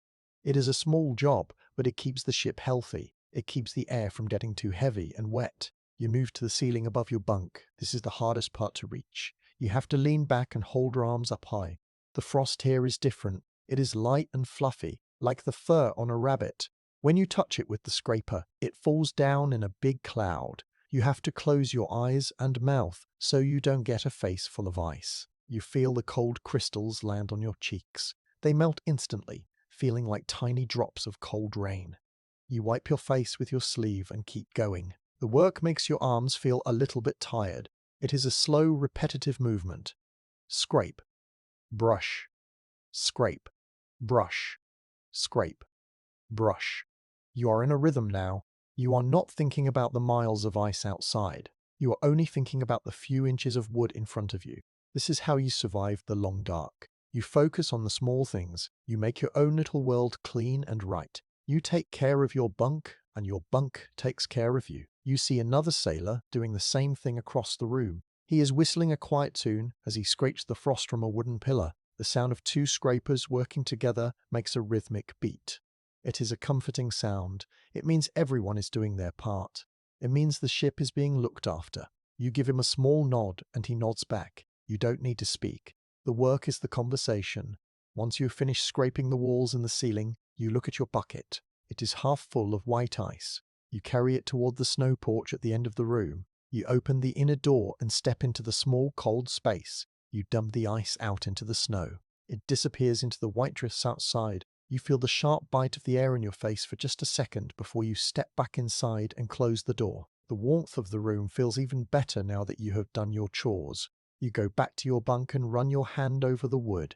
It feels smooth and dry. The dark grain of the oak is beautiful in the lamplight. You feel proud of your work. Your little corner of the ship is ready for another day. You hang the scraper back on its hook. It will stay there until tomorrow morning, when the frost will have grown back, and you will start the job all over again. The frost is like a tide that comes in every night. It is a reminder that the cold is always trying to get in. But as long as you have your scraper and your brush, you can keep it back. You can keep your wooden world dry and safe. You sit back down on your mattress and take a deep breath. The air feels a little bit clearer now. You are a guardian of the wood, and today you have won your battle against the ice. You watch the frost start to form again on a tiny spot you missed. It is a very slow process. A tiny crystal appears, then another, then another. It is like watching a plant grow in fast motion. It is a reminder that the night shift never truly ends. There is always something to watch, something to clean, and something to protect. You wrap your reindeer skins around your shoulders and feel the deep, steady peace of the ship. You are ready for the next task. Knowing your home is dry and your bed is warm, the ship is a safe box, but sometimes you need to remember the world outside. Staying inside for too many days can make your mind feel heavy and slow. Even though it is dark, the captain says it is good for the men to take a walk. You prepare yourself for a trip into the great white open. You put on your extra wool jumper, your heavy coat, and your big leather boots. You wrap your long scarf around your face until only your eyes are peeking out. You walk through the snow porch and push open the heavy outer door. The air hits you like a cold wall. It is so cold it makes your eyes water, and those tiny tears turn into ice on your eyelashes almost immediately. You step onto the deck. The canvas roof overhead groans in the wind. You find the wooden stairs that lead down the side of the ship and onto the frozen sea. You are carrying a small lantern. This is a microhistory tool called a hurricane lamp. It is made of sturdy metal with a glass globe protected by a wire cage. It is built so that even a very strong wind cannot blow the flame out. The light it gives is a soft orange circle that moves with your hand. You step off the last stair and your boot hits the ice. Crunch. The sound is very loud in the still air. Walking on the ice at night is like walking on the moon. Everything is white or deep blue. Your lantern light only reaches a few feet in front of you. Beyond that, the world is a mystery. You move slowly, feeling the ground with your feet. The ice is not flat like a skating rink. It is full of bumps, ridges and cracks. Some of the ridges are as tall as a person. They were made when the giant sheets of ice smashed together. A simple historical fact about these walks is that the sailors always stayed close to the ship. They often tied a long rope to the ship's railing and held onto it as they walked. This was because if a sudden fog came up, or if your lantern went out, you could be lost in seconds. In the total dark, every direction looks the same. Without the rope or the light from the ship, you would wander until you were too tired to move. You hold your lantern high. The light reflects off the ice crystals on the ground. They sparkle like millions of tiny stars. It is very beautiful. You stop walking for a moment of atmospheric silence. You turn your head and look back at the ship. From here, the ship looks like a giant dark mountain sitting in the snow. You can see the yellow glow of the lamps through the gaps in the canvas roof. It looks like a warm glowing coal in the middle of a cold forest. You listen to the wind. Out here away from the wood of the ship, the wind has a different sound. It doesn't whistle. It sighs. It carries the sound of the moving pack ice from miles away. You feel very small. You are a tiny person with a tiny light in a place that is vast and frozen. It is a lonely feeling, but it also makes you feel very alive. Every breath you take is a reminder that you are a warm, living thing in a world of ice. You find a flat spot and begin to walk in a circle to keep your blood moving. Your breath forms a thick cloud that follows you like a ghost. You look at your lantern. The flame is steady and bright inside its glass house. You think about how much you trust this little light. It is your only map. It is the only thing connecting you to the ship. You notice a small hole in the ice near your feet. This is a seal's breathing hole. Even though the ice is many feet thick, the seals that live under the water need to breathe. They use their sharp teeth to keep a small hole open so they can pop their noses up for air. You see the smooth, frozen edges of the hole. It is a micro-history detail of the ice that shows you are not truly alone. There is a whole world living under your feet in the dark, cold water.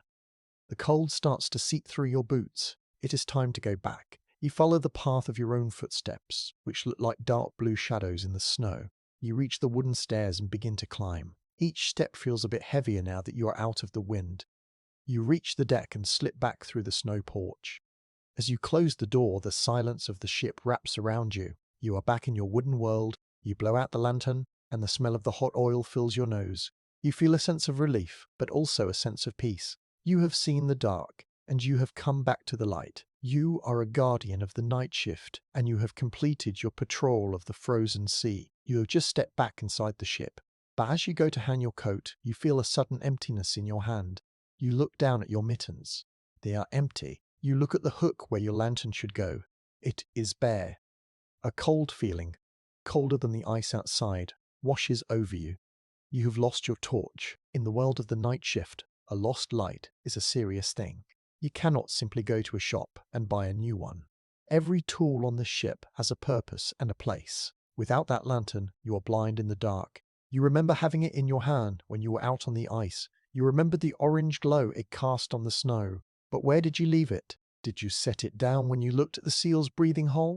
Or did it slip from your hand when you climbed the wooden stairs? You must find it. You cannot leave a piece of the ship's heart out there in the freezing white. You take a deep breath, pull your scarf back over your nose, and turn toward the door. You step back out onto the deck. The wind is picked up. It is not a roar, but a steady, high-pitched whistle that vibrates through the ropes. You feel the canvas roof above you shaking. You step down the stairs again, moving more quickly this time. Your heart is beating a little faster. You are worried that the snow will cover the lantern before you can find it. The snow in the Arctic is like a living thing. It moves with the wind, filling in every hole and covering every track. This leads to a simple historical fact about travel in the dark. Sailors and explorers often used lifelines when they left the ship. These were long, thick ropes tied to the ship's side. They would hold the rope as they walked, so they could always find their way back, even if they couldn't see a thing.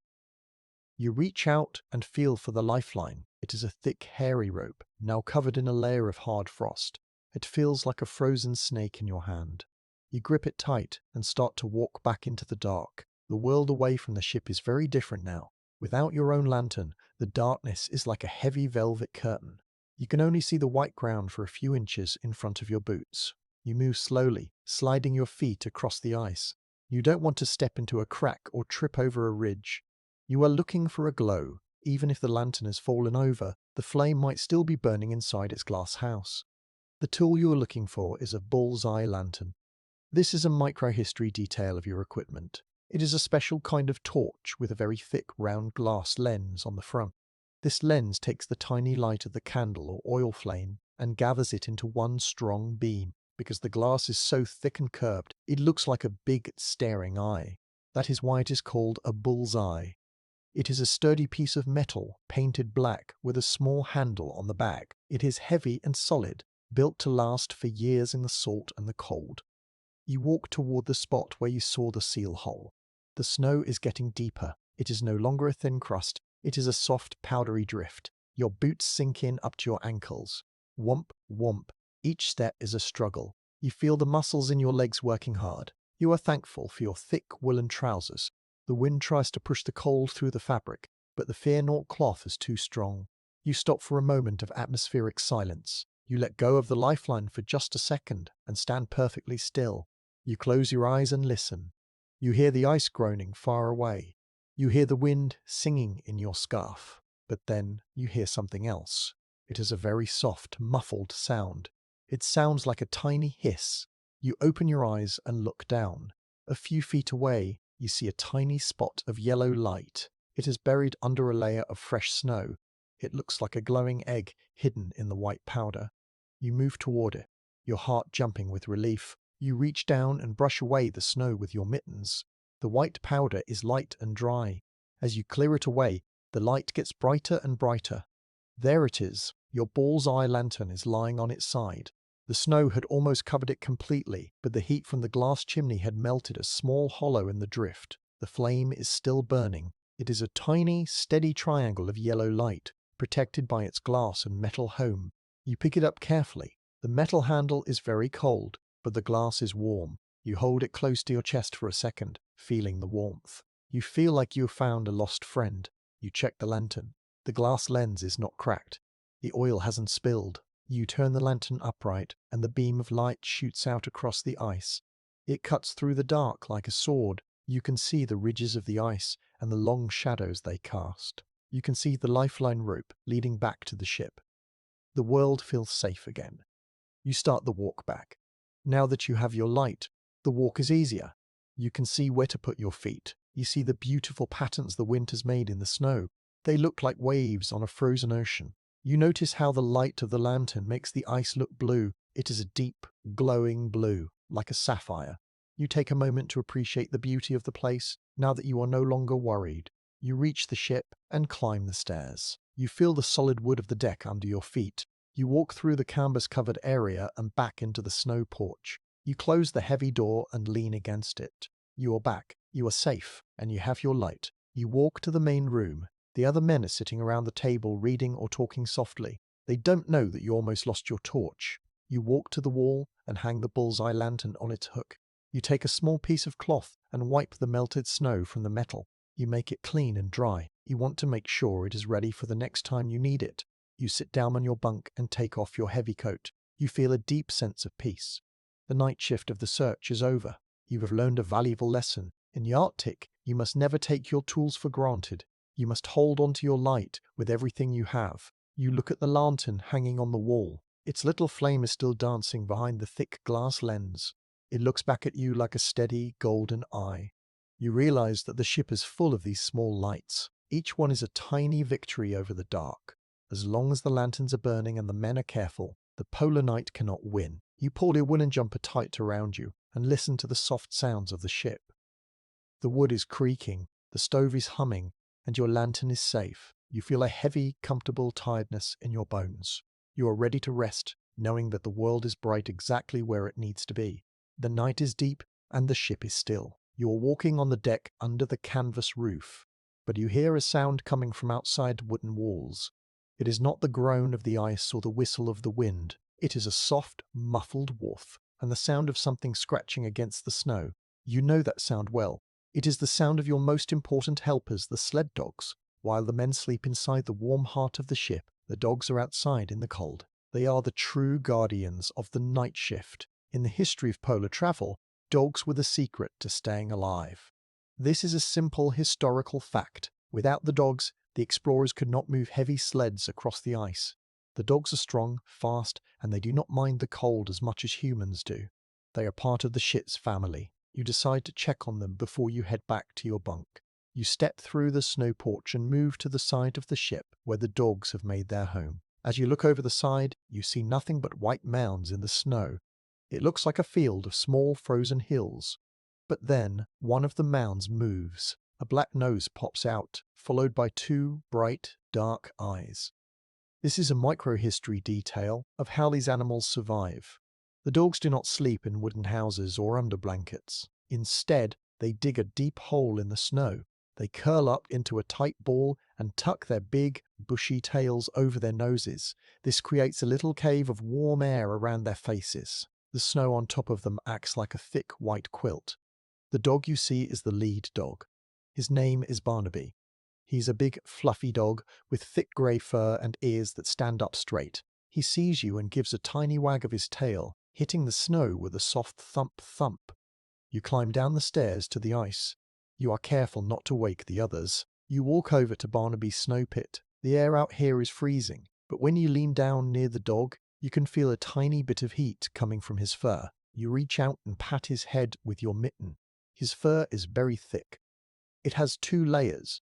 The top layer is long and coarse to keep the wind out. The bottom layer is soft and fuzzy, like wool, to keep the heat in. This is why the dogs can sleep in the snow and stay perfectly warm. Barnaby closes his eyes and leans his head against your hand. He is a tough worker during the day, but at night he just wants to be part of the pack. There is a moment of atmospheric silence. You look at all the other little snow mounds. There are 20 dogs in total. Each one has its own spot, The only sound is their soft, steady breathing. It is a peaceful sight. You realize that these dogs are much better at living in the ice than you are. They don't need stoves or lamps or tea bricks. They carry everything they need right on their backs. They are at home in the dark. You see a large wooden box near the dogs. This holds their food. A micro-history detail of the dog's diet is that they eat a special kind of biscuit made of fish meal and fat. It is very hard and it smells very strong. To the dogs, it is a feast. They need a lot of fat to keep their internal fires burning through the long night. You check the lid of the box to make sure it is closed tight. You don't want the wind to blow it open or the snow to get inside. Barnaby stands up for a second and shakes himself. A cloud of white snow flies off his fur. He looks like a little white ghost in the dark. He turns around 3 times in his pit, making the snow flat and comfortable, and then settles back down into a ball. He looks very cozy. You feel a sense of respect for these animals. They work so hard for the ship, pulling heavy loads through the deep drifts, and they never complain. They are the silent partners of the night shift. The wind starts to blow a bit harder, and you feel the cold creeping into your coat. It is time for you to go back inside. You give Barnaby one last pat.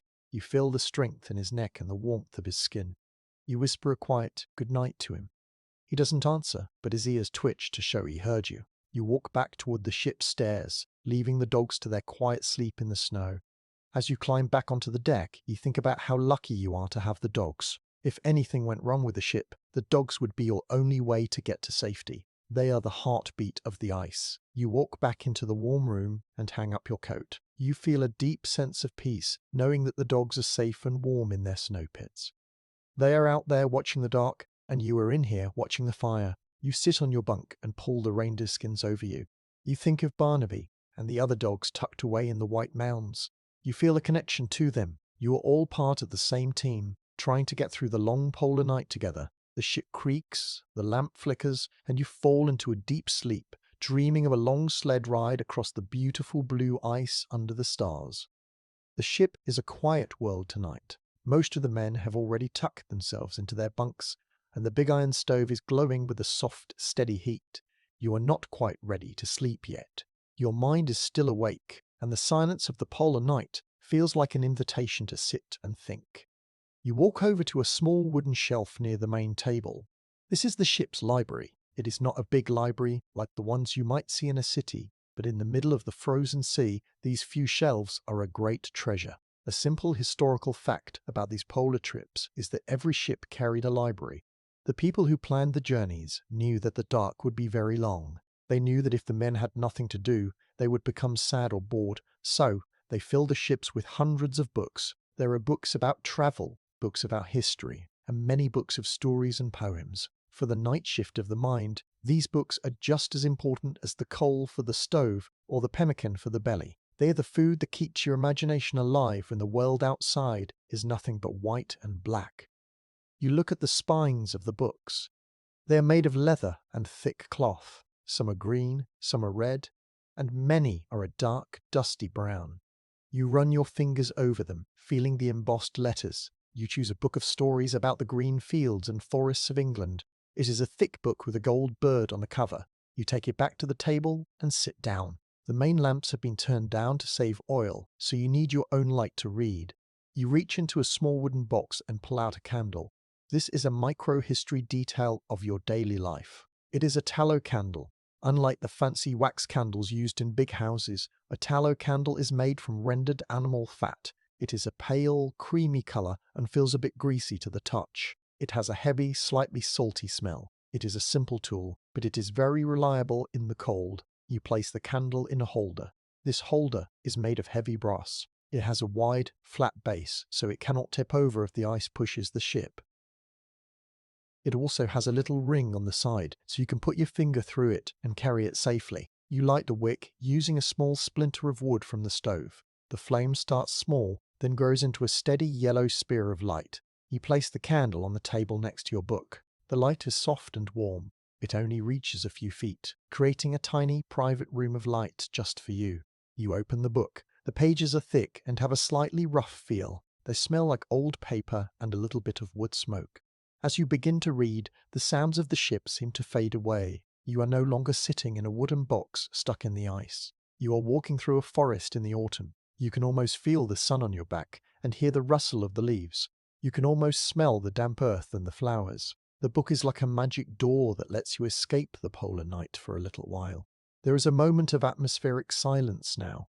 You stop reading for a second and just look at the candle flame. It is very still. The air in the room is so quiet that the flame does not even flicker. You look at the pool of melted fat at the base of the wick. It looks like a clear golden lake. You notice how the light makes your own shadow move on the wall behind you. It is a very peaceful feeling. You feel like the only person awake in the whole world. You think about the person who wrote this book. They were probably sitting in a warm room with a window looking out at a garden. They probably never imagined that their words would be read by a sailor in the middle of a frozen ocean thousands of miles away. It makes you feel connected to the rest of the world. Even though you are far away, you are sharing the same thoughts and the same stories as people back home. It makes the ice feel a little bit less lonely. The candle makes a tiny popping sound. A small piece of the wick has burnt off and fallen into the melted fat. You take a small metal tool called a snuffer and gently trim the wick so the flame stays bright.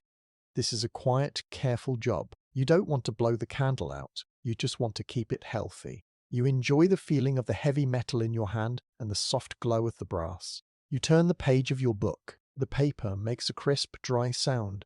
You read about a village fair with music and dancing and big tables of food. You think about your own home and the people you miss. You wonder what they are doing right now. Are they sleeping? Are they sitting by a fire? You feel a tiny bit of sadness, but it is a soft, sweet sadness. It is good to remember the things you love. It gives you a reason to stay strong and wait for the spring. You notice a small mark on the page. It is a brown smudge, perhaps from a drop of tea or a muddy thumb. You wonder which of your friends left it there. Maybe it was the captain or the cook or the man who helps with the dogs. This book has been read by many people on the ship. It is a shared treasure. Everyone has found a little bit of comfort in these pages.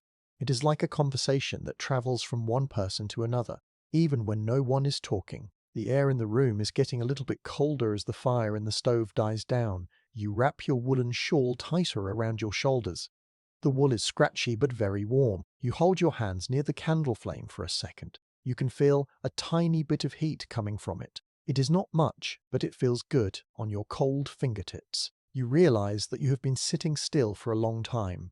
Your legs feel a bit stiff.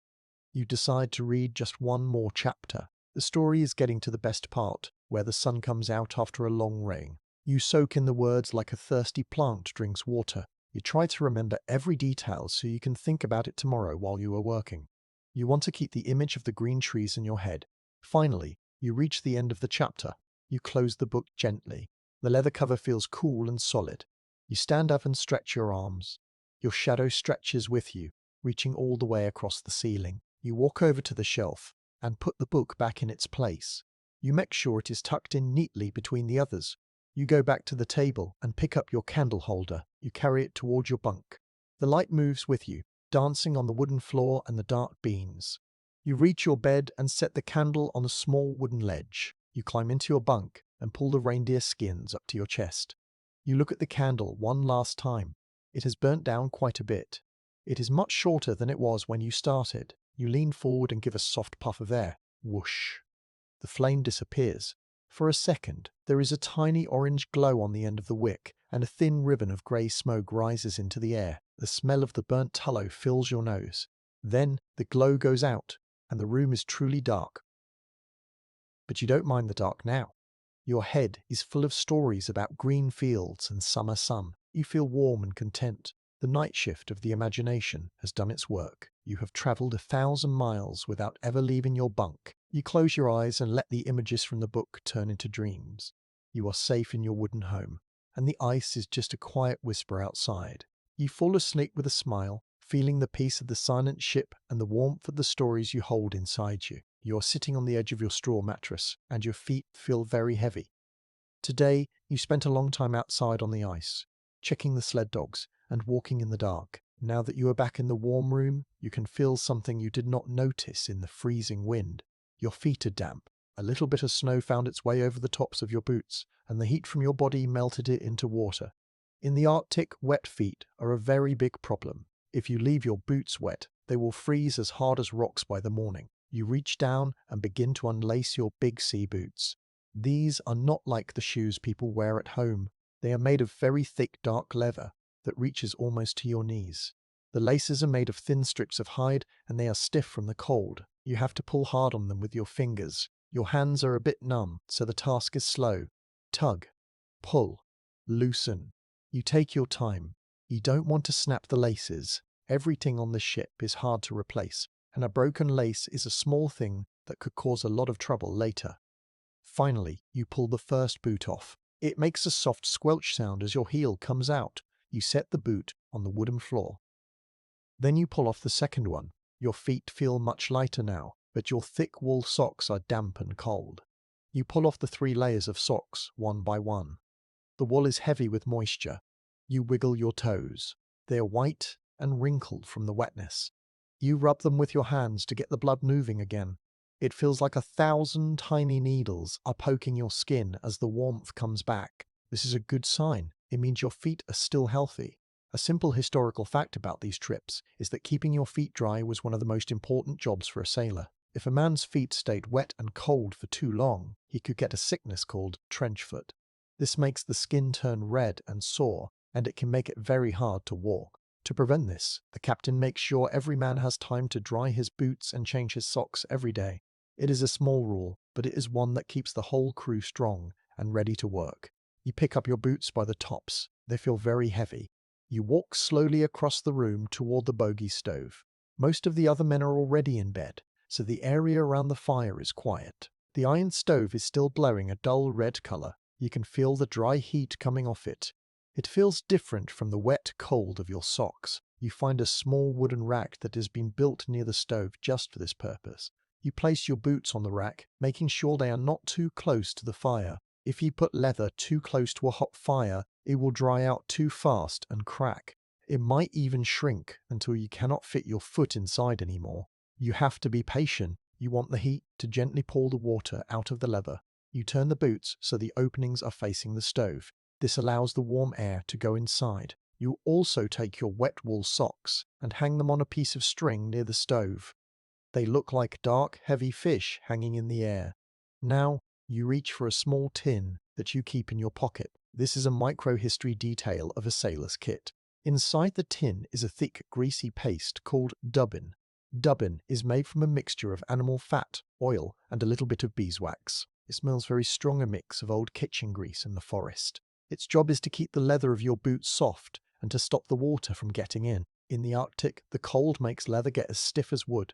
If you don't use dubbin, the leather will snap when you try to walk. You take a small piece of old cloth and dip it into the grease. The paste is thick and yellow. You begin to rub it into the leather of your boots. You work in small circles, pushing the grease into every seam and every crack. As the leather warms up from the stove, it starts to drink the oil. The dark brown color of the boot becomes even darker and starts to shine in the firelight. You can see the water that was in the leather turning into tiny wisps of steam. The boots look like they are breathing. There is a moment of atmospheric silence now. You are the only one moving in the room. You sit on a low stool and continue to rub the grease into your boots. You listen to the sound of the fire. Every now and then, a piece of coal settles with a soft clink. You hear the rhythmic hiss of the steam coming from your wet socks. The smell of the warming leather and the dubbin fills the air around you. It is a very old smell, the smell of people who have worked with their hands for thousands of years. You think about your boots. They're your best friends in this frozen world. They are the only things between you and the miles of ice. You think about the people back home who made them. They probably used a big needle and strong thread, sitting in a shop in a busy city. They didn't know these boots would end up here, sitting by a stove in the middle of a dark sea. You feel a sense of connection to them. Their work is helping you stay safe tonight. You finish the second boot and look at your work. The leather is now soft and glowing. It feels smooth and oily under your fingers. You know that tomorrow, when you step out into the snow, the water would just bead up and roll off the leather like rain off a duck's back. You feel a sense of relief. You've taken care of your tools, and they will take care of you. You look at your socks. They are still damp, but they are starting to feel warm. You turn them over so the other side can face the fire. You notice a small hole in the heel of one sock. You will have to mend that tomorrow with your needle and thread. In the night shift, You are always looking for things to fix. You cannot afford to let anything break or wear out. Every little hole is a way for the cold to get in. You take a moment to reflect on how much your life has changed. A few months ago, you would have just kicked off your shoes and forgotten about them. You wouldn't have thought about grease or steam or the heat of the stove. But here, these small tasks are the most important things in the world. They are the difference between being comfortable and being in pain. You have learned to be careful and to be slow. You have learned that the night shift is about the small victories. You stand up and stretch. Your feet are bare on the wooden floor, and the floor is warm from the stove. It feels wonderful. You take a deep breath of the warm, smoky air. You feel a sense of peace. You are ready for sleep. You walk back toward your bunk, leaving your boots and socks to finish drying in the quiet heat of the stove. As you climb into your bed and pull the heavy reindeer skins over you, you think about the boots waiting for you by the fire. You can almost feel the warmth they are holding. You feel safe and prepared. The ice is still groaning outside and the wind is still whistling through the canvas, but you have done your work. You have built your walls, tended your fire, and cared for your gear. You close your eyes and let the warmth of the room carry you away. You fall into a deep, dreamless sleep, knowing that in the morning your boots will be dry, soft, and ready for another day in the white world. The iron stove is glowing a soft, dim red, and the room is filled with a gentle, hazy light.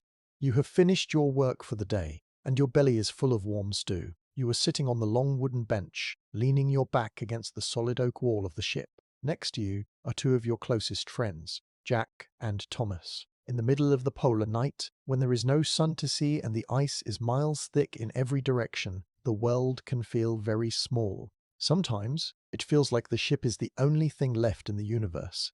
To keep from feeling lonely, you and your friends do something very important.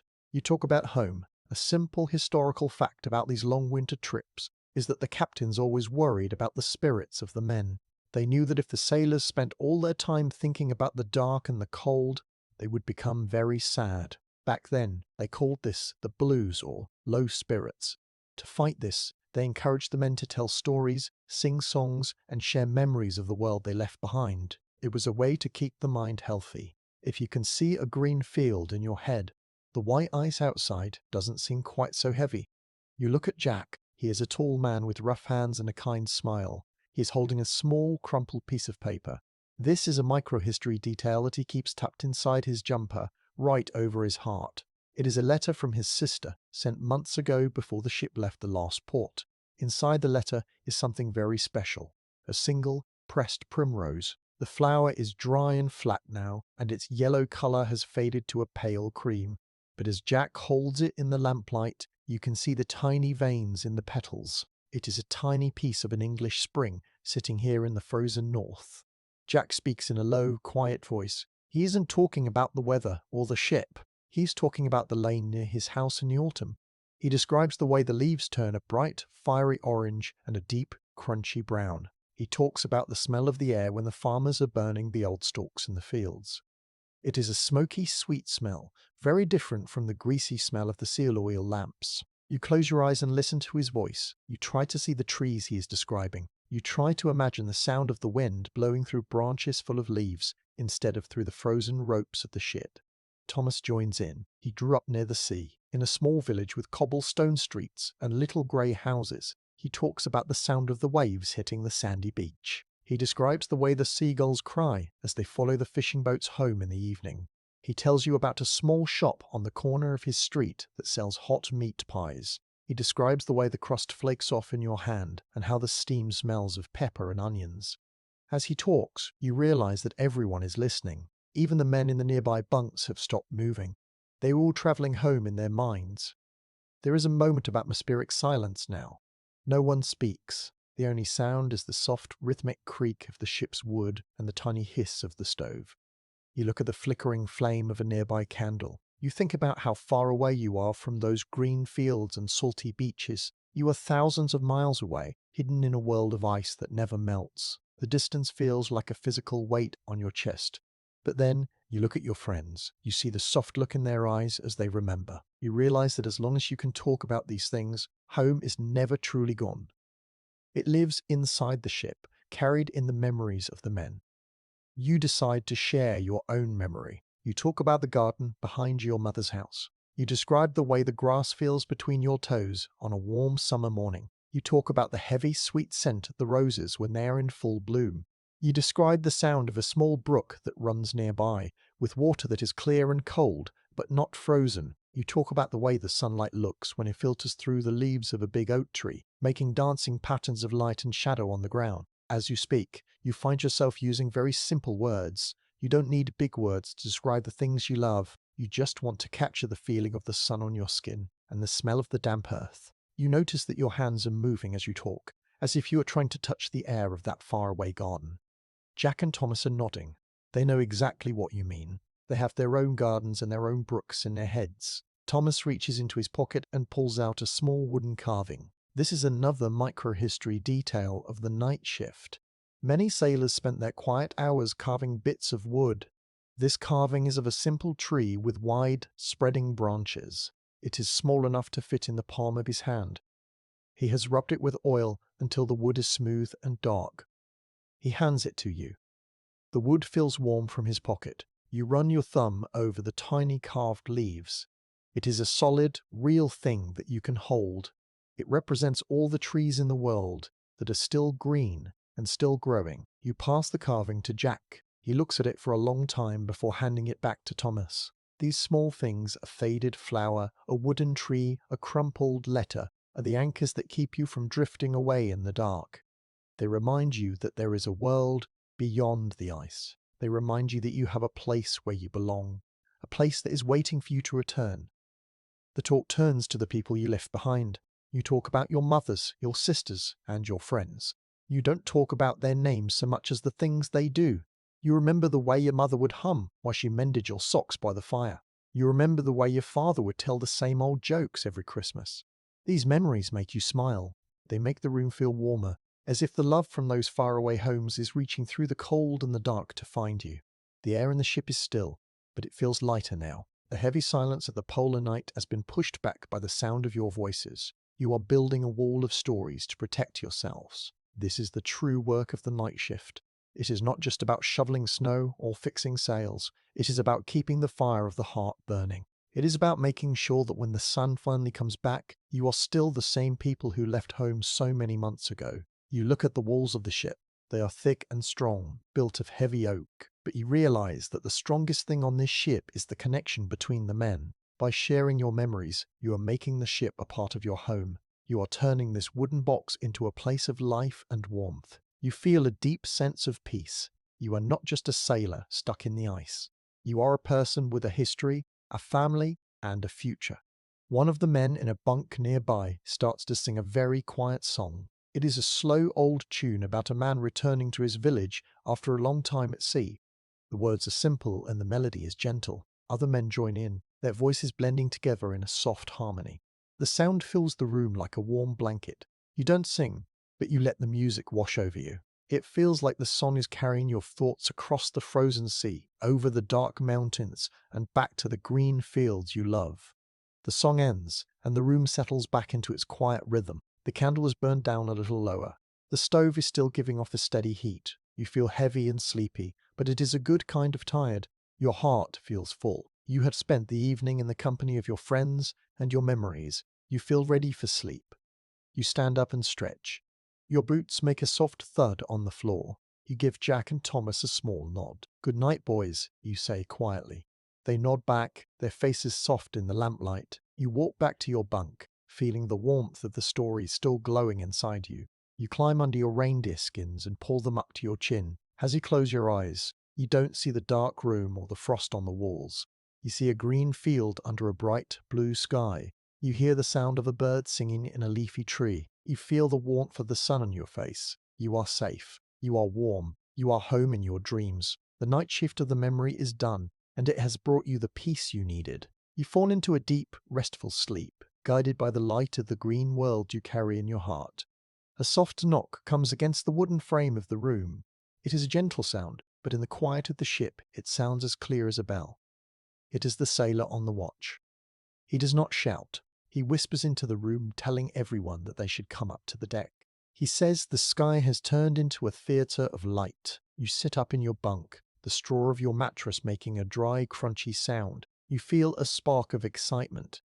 Even though you are warm and sleepy, you do not want to miss this. You know that the night shift has a special gift for those who stay awake. You begin the ritual of getting dressed once more. You pull on your thick Fear Not trousers and your heavy Guernsey jumper. You wrap your scarf around your neck. Before you go, you reach for a small object on the shelf. This is a micro-history detail of the sailor's life in the deep cold. It is a pocket hand warmer. This is a small box made of polished brass, about the size of a large biscuit. It has tiny holes in the lid. Inside the box is a small, slow-burning stick of charcoal. You lit it earlier near the stove, and now it gives off a steady, gentle heat. You slide the warm brass box into the pocket of your coat. It feels like a warm stone against your hip. It is a simple tool, but it will help keep your fingers from freezing while you look at the sky. You walk through the dark hallway and up the stairs. You pass through the snow porch and the cold air hits you. But this time, you don't mind the chill. You step out from under the dark canvas roof and onto the open part of the deck. You look up, and for a moment, you forget to breathe. The sky is no longer black. It is filled with a giant glowing ribbon of pale green light. It looks like a river of mint-coloured smoke flowing across the stars. It starts near the horizon and reaches all the way over the top of the ship. It is not still. It moves with a slow, graceful rhythm. One moment it looks like a long scarf waving in the wind. The next, it folds over itself like a heavy silk curtain. This leads to a simple historical fact about these lights. For a long time, people did not know what they were. The sailors called them the Northern Lights, and the scientists called them the Aurora Borealis. Some people in the history of the North believed these lights were the spirits of their ancestors playing a game in the sky. Others thought they were a sign of good luck. You don't know the science of it, and right now, you don't care. To you, they are just a miracle of the night. They are a reminder that even in the darkest part of the world, there is beauty to be found. You walk to the edge of the ship and rest your mittens on the railing. The wood is covered in a layer of hard, white frost. You look down at the ice surrounding the ship. The green light from the sky is reflecting off the snow. The whole world has turned a strange, glowing blue-green. The ridges of the ice cast long, soft shadows that look like dark velvet. You see the sled dogs in their snow pits. Some of them are awake, their dark eyes looking up at the sky. They don't bark, they just watch, their heads tilted to one side. They seem to feel the magic of the moment too. The lights begin to change. The green ribbon starts to dance more quickly. Tiny hints of pink and violet appear at the bottom edges of the curtains. The light seems to pulse, getting brighter and then softer, like the beat of a giant heart. You feel very small standing there on the wooden deck. You are just a tiny person on a tiny ship, and the whole sky is on fire with cold, silent light. It makes the troubles of the day, the frozen boots, the heavy snow, the long, dark feel very far away. There is a moment of atmospheric silence now. You stand perfectly still. You listen with all your might. There is a micro-history belief among sailors that if the lights are bright enough, you can hear them. Some say they make a sound like rustling silk or the crackle of a distant fire. You hold your breath, trying to catch the sound. All you hear is the very faint moan of the wind in the masts and the soft thump of your own heart. The lights are silent, yet they feel as loud as a shout. The silence is so deep it feels heavy, like a thick blanket made of stars. You reach into your pocket and touch the brass hand warmer. It is still warm. You wrap your fingers around it, feeling the heat through your mitten. It is a strange contrast. In your hand, you have a tiny fire made by man. Above your head, you have a giant fire made by the world. Both of them are keeping you company in the dark. You feel a sense of peace. You realize that the polar night is not just a time of waiting for the sun. It is a time for seeing things that the rest of the world never gets to see. You think about the people back home. They are probably sleeping in their warm beds. They might be dreaming of green trees or busy streets. They have no idea that right now, the sky is dancing. You feel like you are part of a secret club. You and your friends on the ship are the only ones watching this show. It makes the bond between you feel even stronger. You are the guardians of the night shift, and this is your reward. The green curtains start to fade. The pink edges disappear, and the ribbon becomes a soft, misty glow. The stars start to look brighter again as the light dims. You stay there for a few more minutes, watching the last of the movement. Your feet are starting to feel the cold through your boots, and the tip of your nose is numb. It is time to go back to the warmth of the ship. You walk back toward the hatch, taking one last look at the horizon. The sky is dark again, but the memory of the green light is burned into your mind. You feel energized, even though it is the middle of the night. You climb down the stairs and feel the warm air of the main room wrap around you. The smell of the cold fire and the oil lamps feels like a hug. You walk back to your bunk and take off your coat. You place the brass hand warmer back on the shelf. The charcoal stick inside has almost burnt out, but it did its job. You climb back under your reindeer skins and pull them up to your chin. You feel the heavy, comforting warmth of the fur. You close your eyes, and behind your eyelids, you can still see the green light dancing. You feel a deep sense of gratitude. The ship is safe in the ice. Your friends are sleeping nearby. The dogs are warm in their pits, and the sky is watching over all of you. You let out a long, slow sigh and feel the tiredness finally take hold of you. You are ready for sleep now. The night shift of the lights is over, and you have seen the glory of the north. You fall into a deep, peaceful sleep, dreaming of dancing ribbons and stars that look like diamonds in a green sea. The ship is very still today. The wind has died down to a soft whisper, and the ice is not groaning. It is a good day for quiet work inside. You have finished your breakfast and your tea, and now you have a special job to do. Even though the ship is stuck in the ice and the masts are bare, the sails must be ready for the day the sun comes back and the ice melts. If a sail has a hole or a weak spot, the wind could rip it apart when you finally start to move. So, you must spend your time now fixing the heavy cloth. You walk to the storage area at the back of the ship. This is a cool, dark room that smells of old rope and dusty fabric. You find one of the smaller sails, a jib sail, folded up in a big wooden bin. Even though it is a small sail, it is very heavy. It is made of the thickest canvas you have ever felt. You and Jack lift it out of the bin. It feels like a big, stiff blanket. You carry it toward the center of the ship, near the Bogie stove.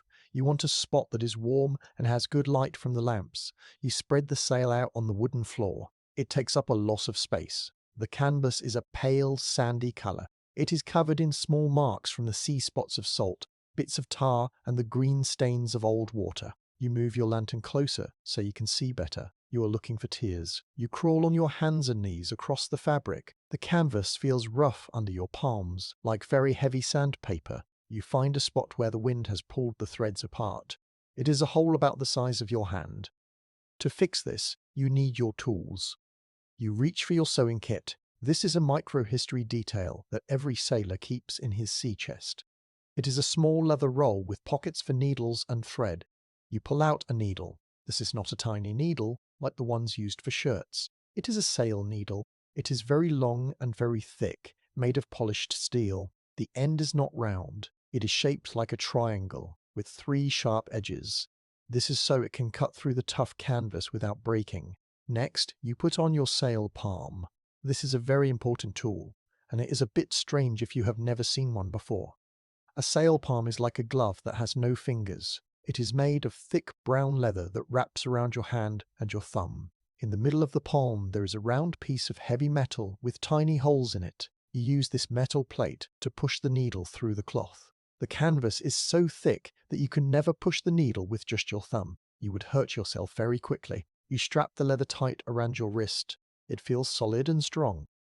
You pick up a ball of twine. This is the thread you will use. It is not thin like sewing thread. It is thick and hairy, made of many strands of hemp twisted together. Before you start, you do something very important. You pick up a block of beeswax. The beeswax is yellow and smells like a summer field. You pull the twine across the wax, over and over again. This coats the thread in a layer of smooth wax. This is a simple historical fact of sail making. The wax does 2 things. It helps the thread slide through the canvas more easily, and it protects the thread from the salt and the rot of the sea. You sit down on a low wooden stool. You pull the heavy sail across your lap. The fabric is cold at first, but it soon warms up from the heat of the stove nearby. You begin to sew. You push the needle through the canvas using the metal part of your sail palm. Pop. The needle makes a sharp sound as it breaks through the weave. You pull the wax twine through, feeling the resistance. Then you push it back the other way. Pop. There is a moment of atmospheric silence now. The room is very quiet. The only sounds are the crackle of the fire and the rhythmic pop, pull, pop, pull of your needle. You are not thinking about the ice or the dark. You are only thinking about the stitches. You want them to be perfectly even and very strong. Each stitch is a small promise to the ship. You are making it strong so it can carry you home when the winter is over. You watch the yellow light of the lamp reflect off the steel needle. It is a very peaceful, slow kind of work. You think about the canvas roof you built over the deck. Remember that thick cloth from the start of the winter. That was made of this same material. Canvas is a wonderful thing. It is made from the stalks of plants, woven so tightly that the wind cannot get through. When it is wet, the threads swell up and make the cloth even tighter so the rain stays out. It is one of the most useful things on the ship. Without canvas, you would have no sails to move the boat and no roof to keep out the snow. You reach the end of the first row of stitches. Your hand is starting to feel a little bit tired from the pressure, but the sail palm is doing its job. You look at your work. The twine looks like a neat golden line across the sandy cloth. You feel a sense of pride. This hole will never open again. You take your small knife and cut the twine. You tie a very tight knot, the kind of knot that only a sailor knows how to make. You rub a bit more beeswax over the knot to seal it. As you work, you think about the history of the sails. This ship has hundreds of square yards of canvas. Some sails are for light winds and some are for big storms. In the old days, sailmakers would sit on the deck in the sun and do this work all day long. Here in the dark, you have to be more careful. You have to make sure your eyes don't get too tired. You take a moment to look away from the cloth and rest your eyes on the dark shadows of the room. You take a deep breath of the air, which smells of beeswax, wool, and coal smoke. You find another spot that needs mending. This one is just a small fray on the edge. You use a different kind of stitch for this, a round stitch that wraps around the rope at the edge of the sail. The rope is called the bolt rope. It is what gives the sail its shape and strength. Pushing the needle through the canvas and the rope at the same time is very hard work. You have to use all the strength in your arm. You lean into it, using the weight of your body to push the needle through. Thump. You feel a sense of connection to the ship. When you touch the sails, you are touching the part of the ship that catches the power of the world. The sails turn the wind into movement. They are the wings of the boat. Right now, the wings are folded and broken, but you are fixing them. You are a doctor for the ship, healing its wounds while it sleeps in the ice. This thought makes you smile. It makes the work feel important. The stove gives off a steady heat, and you feel very cozy. You look at your boots sitting nearby. Remember how you greased them to keep them soft. They are ready for tomorrow. And now your sail is getting ready too. Everything is being looked after. The night shift of the winter is a time for mending. It is a time for taking the things that are broken and making them whole again. It is a quiet, slow victory over the wear and tear of the world. You finish the edge of the sail. You have been working for a long time, and the lamp is starting to burn low. You decide that is enough for today. You stand up and stretch your back. You can hear your joints make a small clicking sound.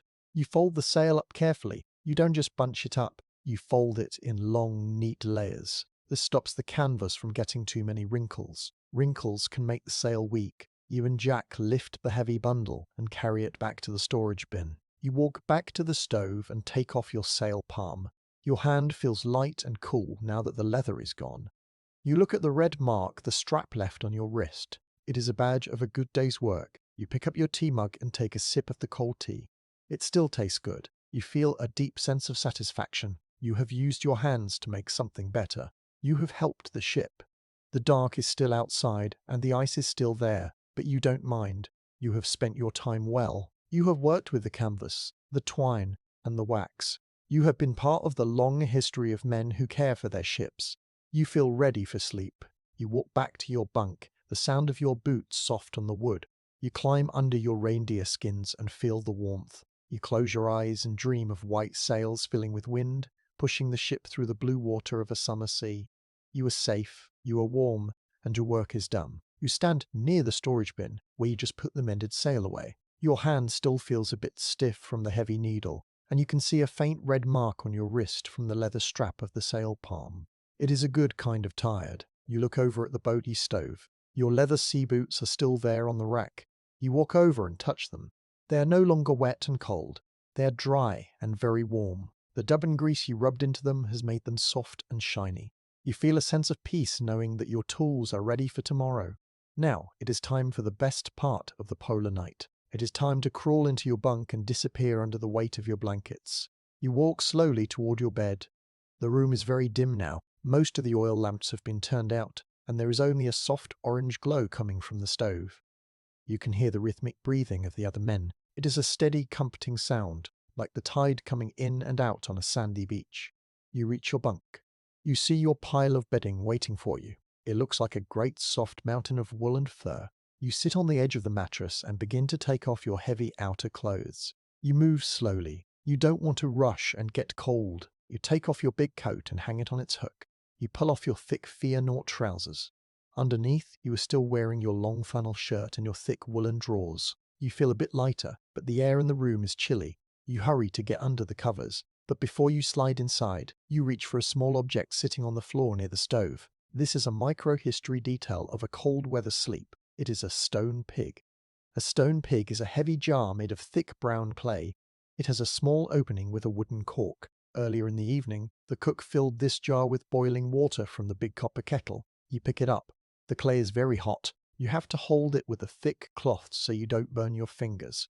You carry the stone pig to your bunk and slide it deep down into the middle of your blankets. You can feel the heat starting to spread out already. It is like having a tiny warm heart at the bottom of your bed.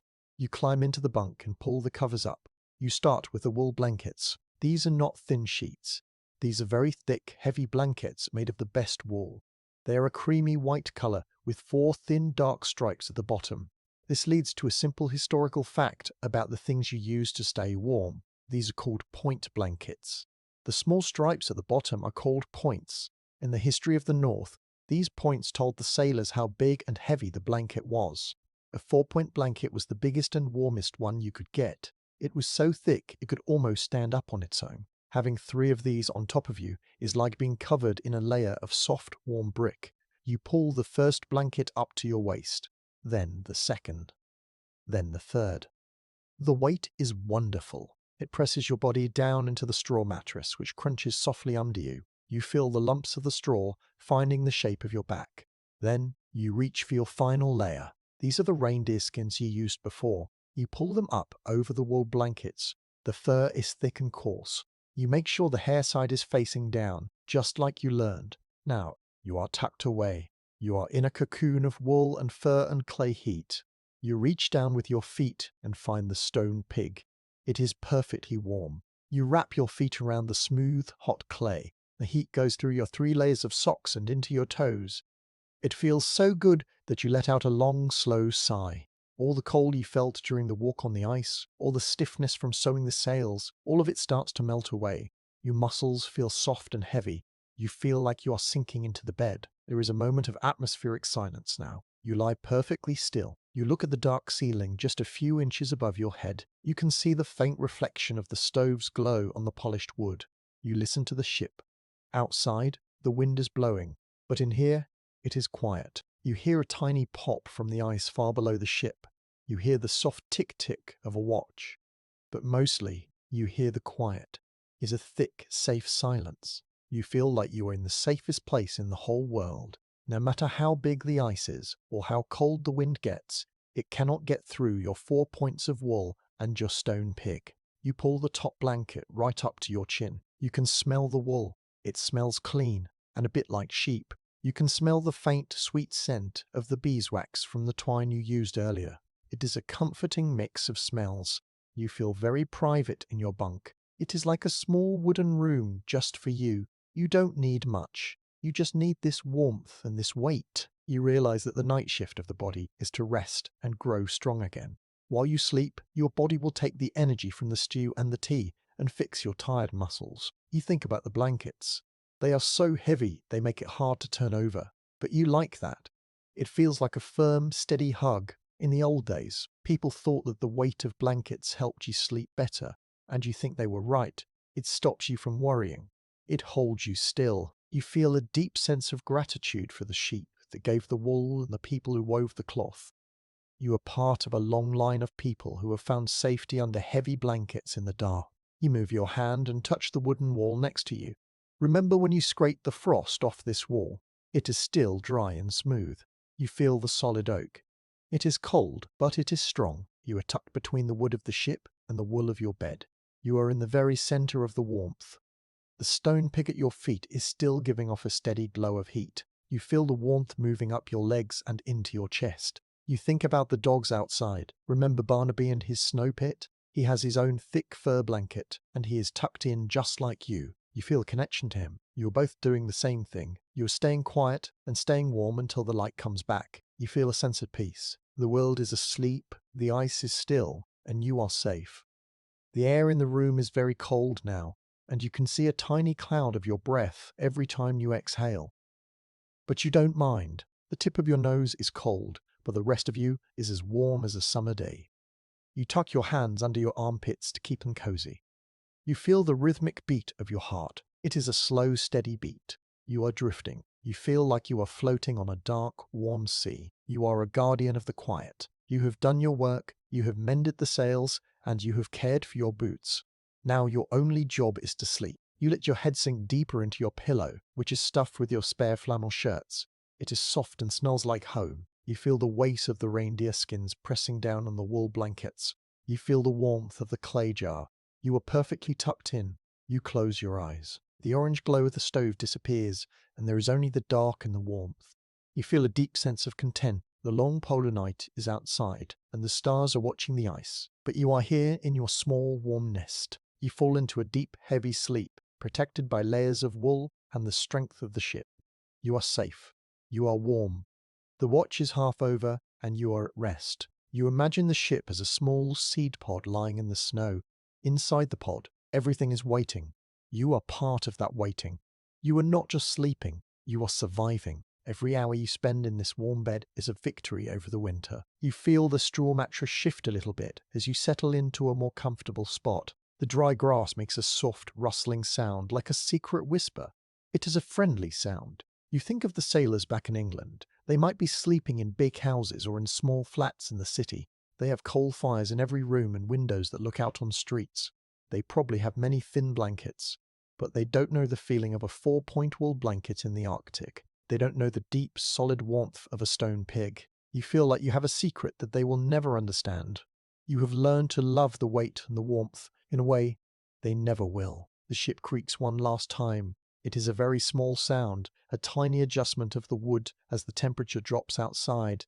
It sounds like the ship is saying, "Good night." You are ready. You let go of the day's thoughts. You let go of the memory of the green fields and the sound of the wind. There is only the here and now. There is only the wool, the fur, and the silence. You are a bundle of warmth in the heart of the great white world. You sink down into the darkness, feeling the heavy, beautiful weight of your blankets protecting you from the night. The heat from the clay jar is starting to soften now, turning from a sharp heat into a gentle glow. It is the perfect temperature for sleeping. You wiggle your toes one last time and then go still. Your breathing becomes slow and deep. You are asleep in the heart of the ship, and the world is at peace. You wake up in the quiet dark of your bunk. Your reindeer skins are heavy and warm, and for a moment you don't want to move. But there is a small job you must do every single morning. It is a job that helps your mind stay strong. You reach out your hand and feel for the wooden beam that stands right next to your head. This beam is a thick post of solid oak. It helps hold up the ceiling of the ship, but for you, it has become something much more important. It is your calendar. In the world of the polar night, time is a very slippery thing. At home, you know it is morning because the sun comes through the window. You know it is evening because the shadows get long and the sky turns orange. But here, the sky is always black or dark blue. If you didn't have a way to count the days, you would soon forget what month it was. You might even forget how long you have been away from home. A simple historical fact about these trips is that the captains were very strict about time. They made sure the ship's bell rang every hour. They made sure the men ate at the same time every day. This was not just to be bossy, it was to keep the men's brains from getting confused. Without a schedule, people in the dark can start to feel very sad or lost. Keeping track of the days is a way of saying that you are still in control of your life. You reach into a small pocket sewn into the side of your mattress. You pull out a small tool. This is a microhistory detail that you use every day. It is a marking knife. It is a small piece of steel with a wooden handle, and the blade is very short and very sharp. It is shaped like a tiny bird's beak. You hold the knife in your hand. The wood of the handle is smooth from you touching it every morning for months. You lean toward the beam. You can see the marks you have made by the light of a tiny tallow candle sitting on a shelf.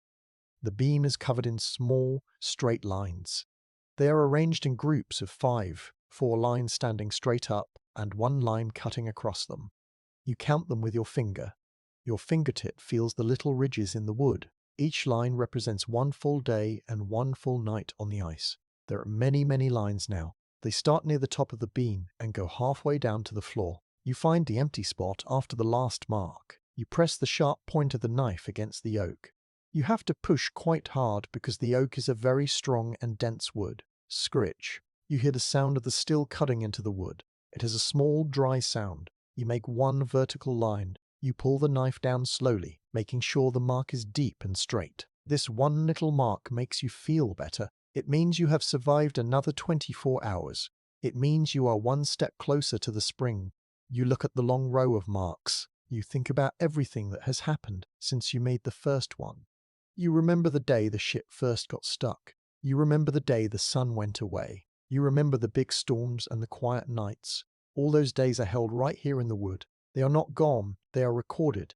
There is a moment of atmospheric silence now. You sit very still with your hand resting on the beam. You listen to the ship. It is very early, and the other men are still asleep. You hear the deep, slow ticking of the big clock on the wall of the main room. Tick, tock, tick, tock. Tick in the total quiet. The clock sounds very loud. It sounds like the heartbeat of the ship. You think about how time is moving, even when nothing else seems to change. Outside, the ice is still white, the sky is still dark, but the clock is moving, and your knife has made a new mark. You think about the history of tally sticks. For thousands of years, people have used pieces of wood to keep track of things. Shepherds used them to count their sheep. Sailors used them to keep track of how much water was left in the barrels. It is one of the oldest ways in the world to remember things. Here on the ship, your tally beam is your most honest friend. It doesn't care about the cold or the wind. It just shows you the truth of how much time has passed. You look at the wood around the mark you just made. There is a tiny bit of pale fresh wood showing inside the cut. It looks like a little spark of light against the dark old oak. You run your thumb over it. It feels clean and sharp. You think about how many marks are left to make. You know that the sun will come back when the calendar says it is time. You don't have to guess. You just have to keep marking the beam. You notice a micro-history tool hanging on a string near the clock. It is a sand glass, or what some people call an hourglass. It is made of 2 glass bulbs joined by a narrow neck, with fine white sand inside. Every half hour, the sailor on watch turns the glass over so the sand can start falling again. It is a very quiet way to watch time. The sand falls like a tiny silent waterfall. It is a reminder that time is always flowing, even when you are sleeping or reading or mending sails. You realize that time feels different here. At home, time is fast. You are always rushing to go somewhere or do something. But here, time is slow. It is as slow as the ice moving across the sea. You have learned to be patient. You have learned that you cannot hurry the sun. You have to wait for the world to turn. This waiting has made you a different person. You are quieter now. You notice the small things more. You notice the way the light from your candle makes shadows on the wood. You notice the sound of your own breathing.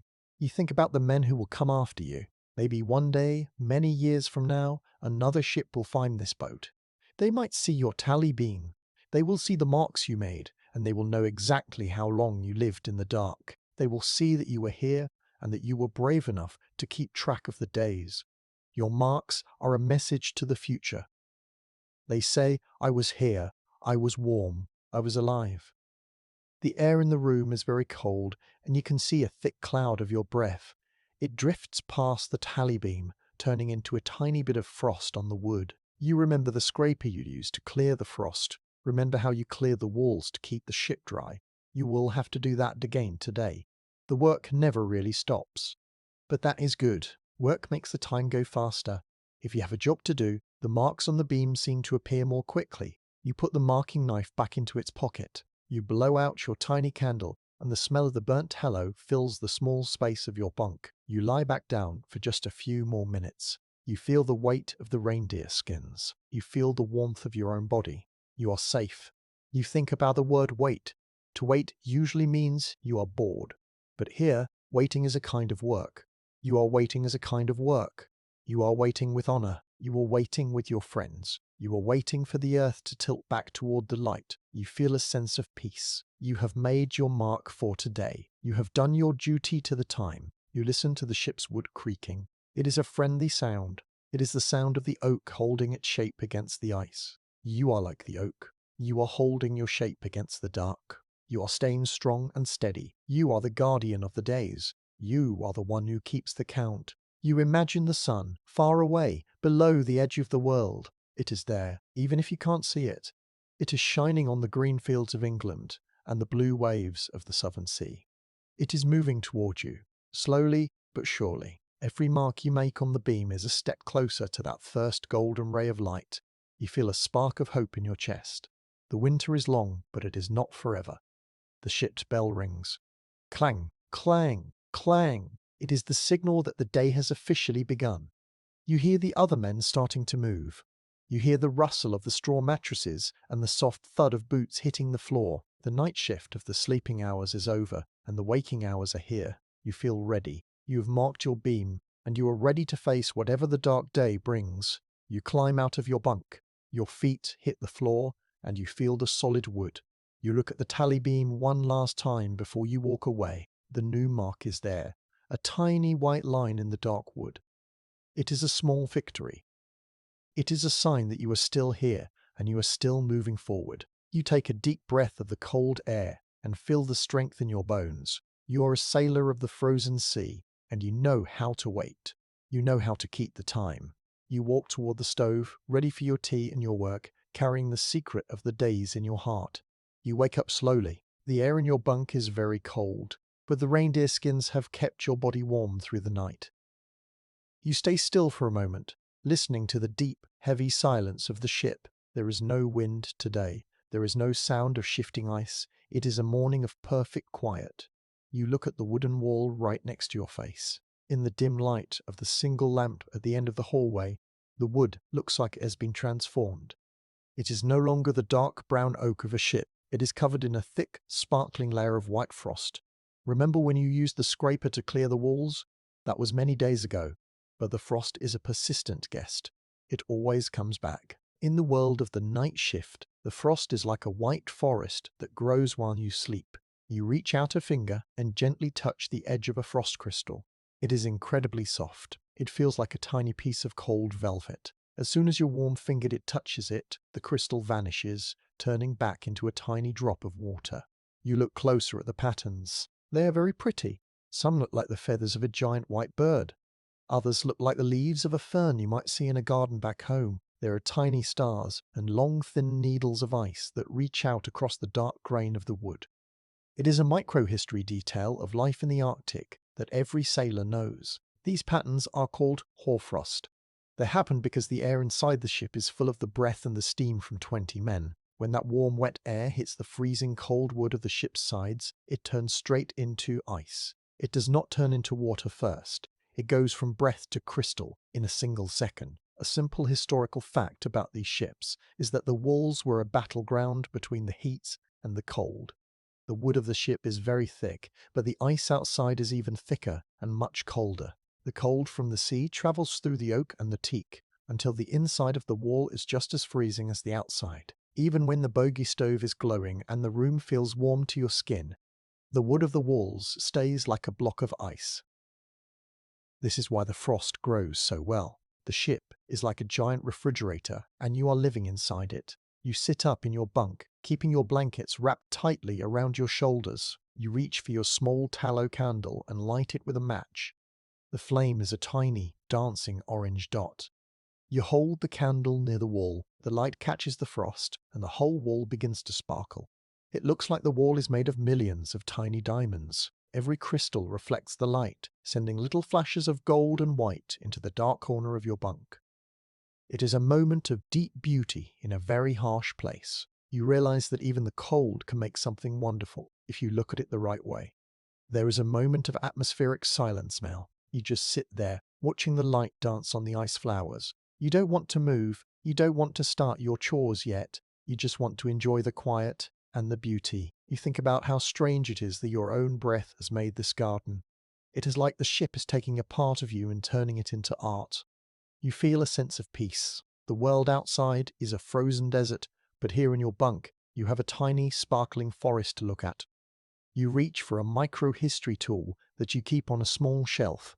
It is a frost gouge. This is a very simple tool. Just a thin stick of whalebone with small marks carved into it. You use it to measure how thick the ice is getting on the walls. You press the tip of the stick through the frost until it touches the solid wood. You look at the marks. The frost is almost half an inch thick today. This tells you that the temperature outside must have dropped very low during the night. The thicker the frost, the harder the winter is pushing against the ship. You look at the frost near the ceiling. It looks different there. It is heavier and more solid, like white coral. This is because the heat from the stove rises. When the warm air reaches the very top of the room, it holds even more moisture. When it hits the cold beams of the ceiling, it creates a thick, heavy crust. You know that later today you will have to get your scraper and your brush again. You will have to clear this white garden away to keep the ship dry. If you leave it, the weight of the ice could even start to pull on the wood, or it might melt and drip into your bed. You think about the night shift of the frost. It never sleeps. It is always growing crystal by crystal all through the long dark. It is a reminder that the Arctic is always trying to claim the ship. The ice wants everything to be frozen. It wants the water to be frozen, the air to be frozen, and the ship to be frozen. Your job, and the job of every man on the ship, is to keep the warmth alive. You are the fire that fights the frost. You are the warm heart in the middle of the white forest. You move your candle to the other side of the bunk. The light moves across the patterns, and you see new shapes. You see a pattern that looks like a map of a faraway country. You see a shape that looks like a crown. You imagine that these are messages from the ice. Maybe the world is trying to tell you a story in these white lines. You think about the sailors from hundreds of years ago who saw these same patterns. They must have sat in their bunks just like you, wondering when the sun would come back to melt the ice flowers away. The frost has a very faint smell. It doesn't smell like the sea or the stove. It smells like total cold. It is a sharp, clean scent that wakes up your brain. It reminds you that you are far away from the dusty streets of the city and the smoky air of the coal mines. You are in the cleanest, purest place on earth. There is no rubbish here. There is no dirt. There is only the wood, the wool, and the ice. You take a deep breath of the cold, frosty air. It feels like drinking a glass of ice-cold water. You notice that the frost has even grown on the brass buttons of your coat, which is hanging nearby. The metal is so cold that the moisture has turned into a tiny white crust around the edges of the buttons. They look like little white coins. You reach out and brush the frost off one of the buttons. The brass is dull and cold under your finger. You will have to warm your coat near the stove before you put it on today. You think about the history of the men who lived in these ships for years. Some ships were trapped for 2 or 3 winters in a row. Imagine the amount of frost they must have seen. They must have become experts at reading the ice flowers. They probably knew exactly what the weather was going to be just by looking at the shape of the crystals on their walls. You are starting to learn that skill too. You are becoming a person of the north. You are no longer afraid of the frost. You see it as a sign of the ship's life. As long as the frost is there, it means the ship is holding back the sea. The candle is getting shorter, and the wax is starting to drip onto the brass holder. You decide it is time to get up. You pull your feet out from under the reindeer skins. The cold air hits your toes, and you quickly slide them into your warm socks. Remember those thick wool socks you dried by the stove? They feel wonderful. You stand up on the wooden floor. The floor is clear of frost because the heat from the stove keeps the wood warm enough to stay dry. You take one last look at your frost garden before you pick up your scraper. You feel a little bit sorry that you have to destroy something so pretty, but you know it is the right thing to do. You must keep your home safe and dry. You pick up the tool and feel the solid weight of the handle. You are ready for the work. You are ready to clear the way for another day in the dark. The night shift of the morning chores is a quiet, steady time. You start at the top of the wall and work your way down. Scrape, brush, scrape, brush, scrape, brush. The white crystals fall into your bucket like a winter rain. You look at the dark oak appearing behind the ice. The wood looks strong and steady. It has held the ship together through many storms, and it will hold it through many more. You feel a sense of connection to the wood. You are both doing your part to keep the world outside. As you finish your cleaning, the room starts to fill with the sounds of the other men waking up. You hear the clink of the tea kettle and the low murmur of voices. The day is beginning. You carry your bucket of ice scrapings toward the door. You look at the walls one more time. They are clean and brown again, but you know that as soon as you stop, the frost will start to grow back. It is a never-ending dance between the heat of the men and the cold of the world. You feel a deep sense of content. You have seen the beauty of the frost, and you have done the work to keep your home safe. You are a guardian of the ship, and you are ready for whatever the day brings. You walk toward the stove, the smell of the tea calling to you. The long night is still outside, but inside, the fire is bright and the work is good. You are a part of the history of the ice, and you are exactly where you need to be. The patterns on the wood may be gone for now, but you carry the memory of them in your head. They are a reminder that even in the most frozen place, there is life and there is beauty. You feel warm, you feel strong, and you feel safe. The watch continues, and the story of the ship goes on, one white crystal at a time. The morning routine continues in the heart of the ship. After you've scraped the frost from the walls and checked your tally beam, there is another job that needs to be done. It is a humble job, but it is one that keeps the ship feeling like a home instead of a prison. You must sweep the floor. In a small space where 20 men live, eat, and sleep, the floor quickly becomes covered in all sorts of things. There are crumbs from the hardtack biscuits, tiny bits of dried mud from the ice, and a lot of dust from the coal stove and the wool blankets. You walk to the corner where the cleaning tools are kept. You reach for the broom. This is a microhistory detail of your daily life. It is not a plastic broom like you might see today. It is a besom broom. A besom is a very old type of tool made from a bundle of thin birch twigs tied tightly around a long wooden handle. It looks like something from a fairy tale. The twigs are stiff and brown, and they have a faint, earthy smell of the forest. The handle is made of smooth ash wood, worn down by the hands of many sailors before you. A simple historical fact about these trips is that the captains were obsessed with cleanliness.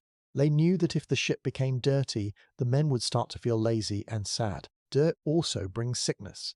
In the history of the North, sailors had to fight a disease called scurvy, which happened when they didn't have fresh food. While they didn't know all the science back then, they did know that a clean ship made for healthy sailors. Sweeping the floor every morning was a way to keep the blues away and make sure everyone felt proud of their small wooden world.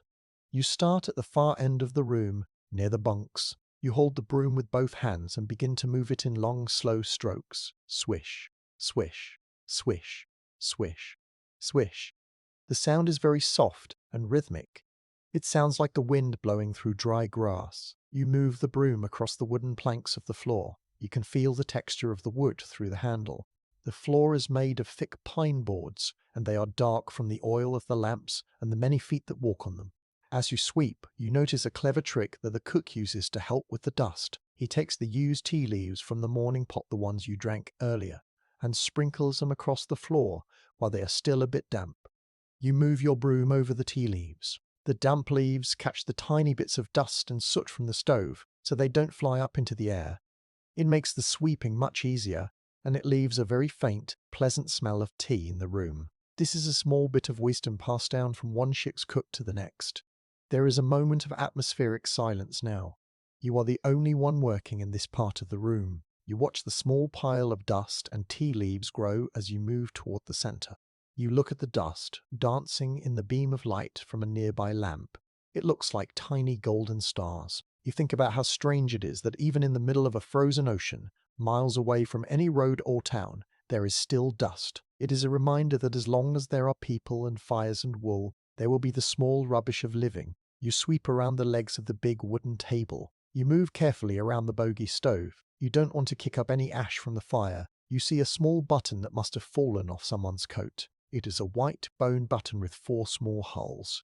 You pick it up and put it on the table so the owner can find it later. In a place where you have so little, even a single button is a treasure.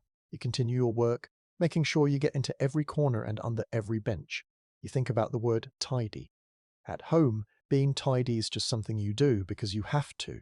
But here, being tidy is a way of staying safe. If the floor is clean, you can see if there is any water leaking in. You can see if a tool has been left where someone might trip on it. A tidy ship is a ship that is ready for anything. It shows that the crew is still alert and that they still care about their home. You feel a sense of pride as you look back at the part of the floor you have already finished. The wood looks clean and dark, and the tea leaf smell is fresh. You reach the snow porch at the end of the room. You sweep the pile of dust and leaves into a small metal dustpan. It makes a sharp clink as the metal touches the floor. You carry the pan to the door and step into the cold porch. You open the outer door just a crack. The cold air rushes in, smelling of ice and salt.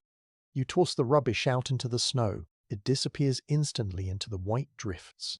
The wind catches a few of the dry tea leaves and carries them away across the ice. You close the door and feel the warmth of the room wrap around you again. You walk back to the corner and put the besom broom away. Your arms feel a little bit tired, but it is a good feeling. You have moved your body and you have made your world a better place. You look around the room. The floor is clear. The benches are straight. The stove is glowing. The ship feels like a proper house now. It is a sturdy, clean fort in the middle of the winter. You sit down for a moment on the bench and run your hand over the wood of the table. You think about the night shift of the cleaners who came before you. For hundreds of years, men on ships like this have used brooms like yours to keep the dark and the dirt away. You are part of that long line of sailors. You are doing the same work they did, and you are feeling the same satisfaction. A clean floor is a small thing, but in the Arctic, small things are what keep you going. You notice the light in the room.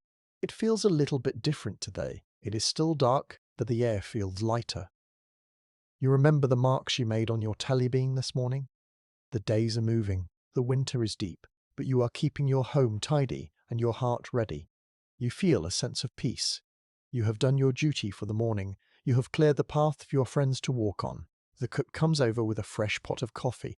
He looks at the clean floor and gives you a small nod of thanks. He sets the pot on the table, and the smell of the roasted beans fills the room. It is a wonderful, rich smell that goes perfectly with the clean, tidy space you have made. You pick up your tin mug and wait for a pour. You feel warm, you feel content, and you feel safe. The night shift of the morning chores is done, and the ship is ready for another day in the ice. You take a deep breath of the coffee-scented air and let the quiet of the tidy room carry your thoughts away. You are lying in your bunk, and the air feels just a little bit different today. It is still dark inside the ship. The lamps are still burning with their soft yellow light. The stove is still humming with its steady heat. But there is a feeling in the air that something is changing. It is like the world is taking a long, slow breath before it wakes up. You have been in the dark for many months. You have marked your tally beam every day. You have counted the weeks of winter. And today the calendar says that the long night is almost over. You climb out of your bunk. Your feet hit the wooden floor, and you feel the solid strength of the ship. You put on your layers of wool. You pull on your Guernsey jumper and your thick trousers. You put on your sea boots, which are still soft from the grease you rubbed into them. You move slowly, but your heart is beating a little bit faster than usual. You walk toward the stairs that lead to the deck. You see the captain standing near the ladder. He has a smile on his face. He doesn't say anything, but he points upward toward the hatch. You climb the ladder and step through the snow porch. You push open the heavy outer door. You expect to see the total blackness of the polar night. You expect to see the stars shining like diamonds in a velvet sky. But when you look toward the south, your breath catches in your throat. The world is not black. The horizon is a very deep, dark blue. It is the color of a dark ink or a deep sea. It is a tiny sliver of color at the very edge of the ice. This is the first hint of light. It is not the sun yet. The sun is still far below the edge of the world. But it is moving closer. The sky is starting to glow from the light that is just around the corner. A simple historical fact about this time of year is a thing called civil twilight. Even when the sun is still hidden, the light from it hits the top of the air and bounces down to you. The air bends the light over the curve of the earth, like water bending in a glass. This means you can see a little bit of the world before the sun actually shows its face. It is a quiet, secret light that tells you the world is still turning. You walk across the deck, your boots making a crisp, sharp sound on the snow-covered wood. You look at the ice. Usually the ice looks grey or black in the lamplight, but now it is starting to look like a soft lavender. The shadows are not as deep as they were yesterday. You can see the ridges of the ice miles away. You can see the shapes of the ice hills and the flat plains. The world is coming back into focus. It is like the world is a picture that was hidden in a dark room, and someone is slowly turning up the lamp. There is a moment of atmospheric silence now. You stand at the railing and look out. You don't say a word. The other men who are on the deck are also silent. They are all looking in the same direction. They are all looking south. You can hear the wind whistling through the ropes, but it sounds different today. It sounds like a happy sound. You feel a warm glow in your chest that has nothing to do with the stove. It is the feeling of hope. You have survived the dark. You have stayed warm and safe, and now the light is returning. You reach into your coat pocket and pull out a small tool. This is a microhistory detail that is very precious to a sailor. It is a small spyglass or a telescope. It is made of polished brass and has 3 tubes that slide into each other. You pull the tubes out until the spyglass is long. You hold it to your eye. The metal is very cold against your skin, but you don't mind. You point the spyglass at the blue horizon. Through the glass, the blue looks even brighter. You can see that the very bottom of the sky is turning a pale indigo. Above that, it is a lighter blue, like the color of a bird's egg. You look for any sign of orange or yellow, but it is not there yet. Today is just about the blue. It is a soft, quiet light. It is a light that tells you the winter is breaking. It is a light that says the sun has not forgotten you. You notice how the ice crystals on the deck railings are sparkling in this new light. They don't look like salt anymore. They look like tiny pieces of glass. You move the spyglass across the horizon. You see the sled dogs. Remember Barnaby in his snow pit?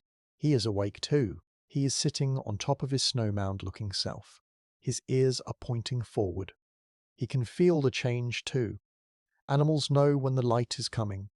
They can sense the world waking up. Barnaby gives a little shake, and the frost flies off his fur in a silver cloud. He looks like a king sitting on a white throne. The other dogs are starting to stretch and yawn, their breath making little blue puffs in the twilight.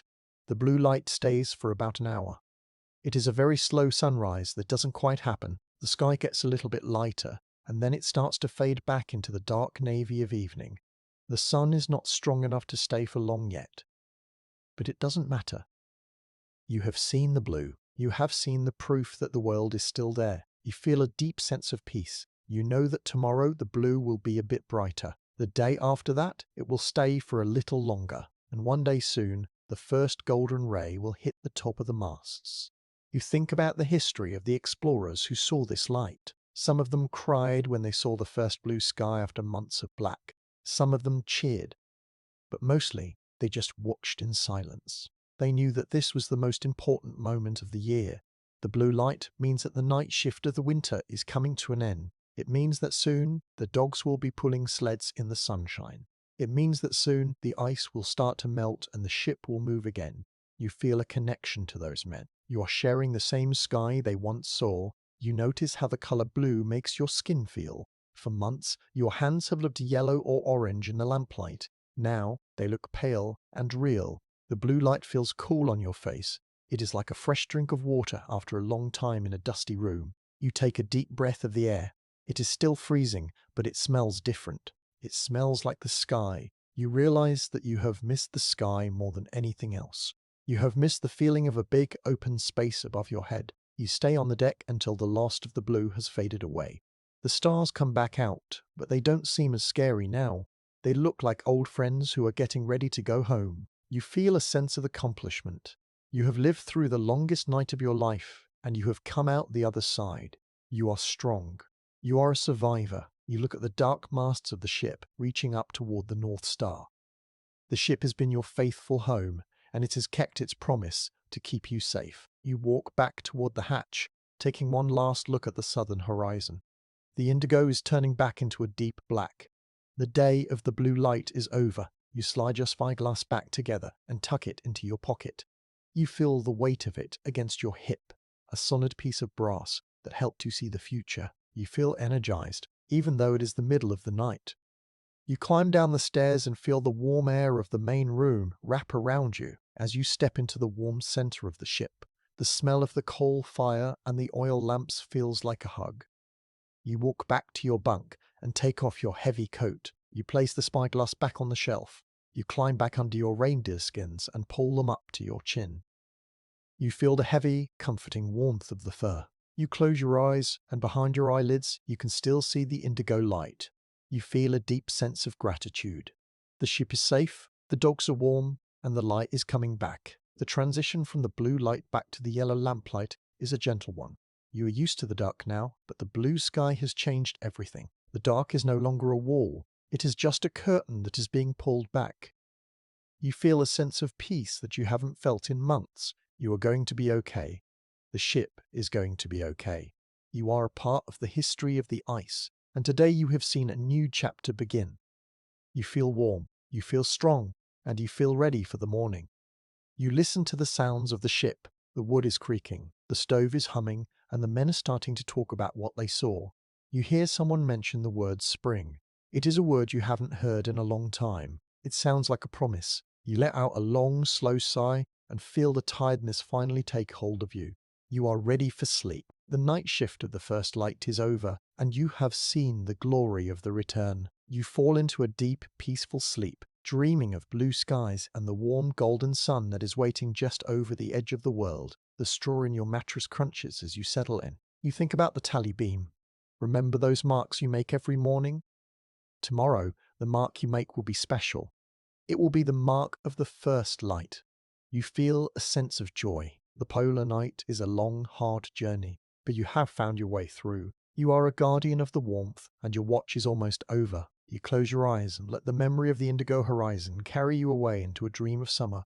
The blue light of the twilight has stayed with you all through the night. You didn't sleep much because your heart was full of a quiet, happy hum. You knew that today was different. You knew that the tally beam next to your bed had no more marks left in the dark column. You climb out of your bunk for the last time in the polar night. You move toward the stove, but you don't even need the tea to wake you up today. You feel a strange energy in your arms and legs. You put on your thick wool jumper, your heavy trousers, and your boots. You help the other men pull back the heavy canvas roof. It is a big job. The tarpaulin is frozen, stiff, and heavy with snow. You and 5 other men grab the edges. You pull together. Heave ho! Heave ho! The ice on the cloth cracks with a sound like breaking glass. Slowly the brown roof comes away. For the first time in months, the deck of the ship is open to the big, wide sky. You look up and see that the stars are gone. The sky is a bright, clear blue, like a robin's egg. It is so bright it makes your eyes sting a little bit. You reach into your pocket and pull out a microhistory detail that is very important for this day. These are your snow goggles. When the sun comes back to the white ice, the light is so bright it can hurt your eyes and make you blind for a few days. To stop this, you have a pair of goggles made from a flat piece of dark wood. There are no glass lenses in them. Instead, there is just a very narrow slit, like a tiny mail slot for each eye. This lets you see where you are going, but blocks out most of the stinging white light. You tie the leather string around your head. The wood feels cool against your face. You look through the tiny slits, and the world looks sharp and safe. The air is still very cold, maybe the coldest it has been all winter, but nobody cares. Every man on the ship is standing on the deck. Even the dogs have been brought up from the ice. They are jumping and wagging their tails, their barks echoing across the flat white plains. You walk to the front of the ship, the part called the bow. You look toward the south. The horizon is no longer indigo or blue, it is a glowing fiery orange. It looks like a giant forest fire is burning just behind the edge of the world.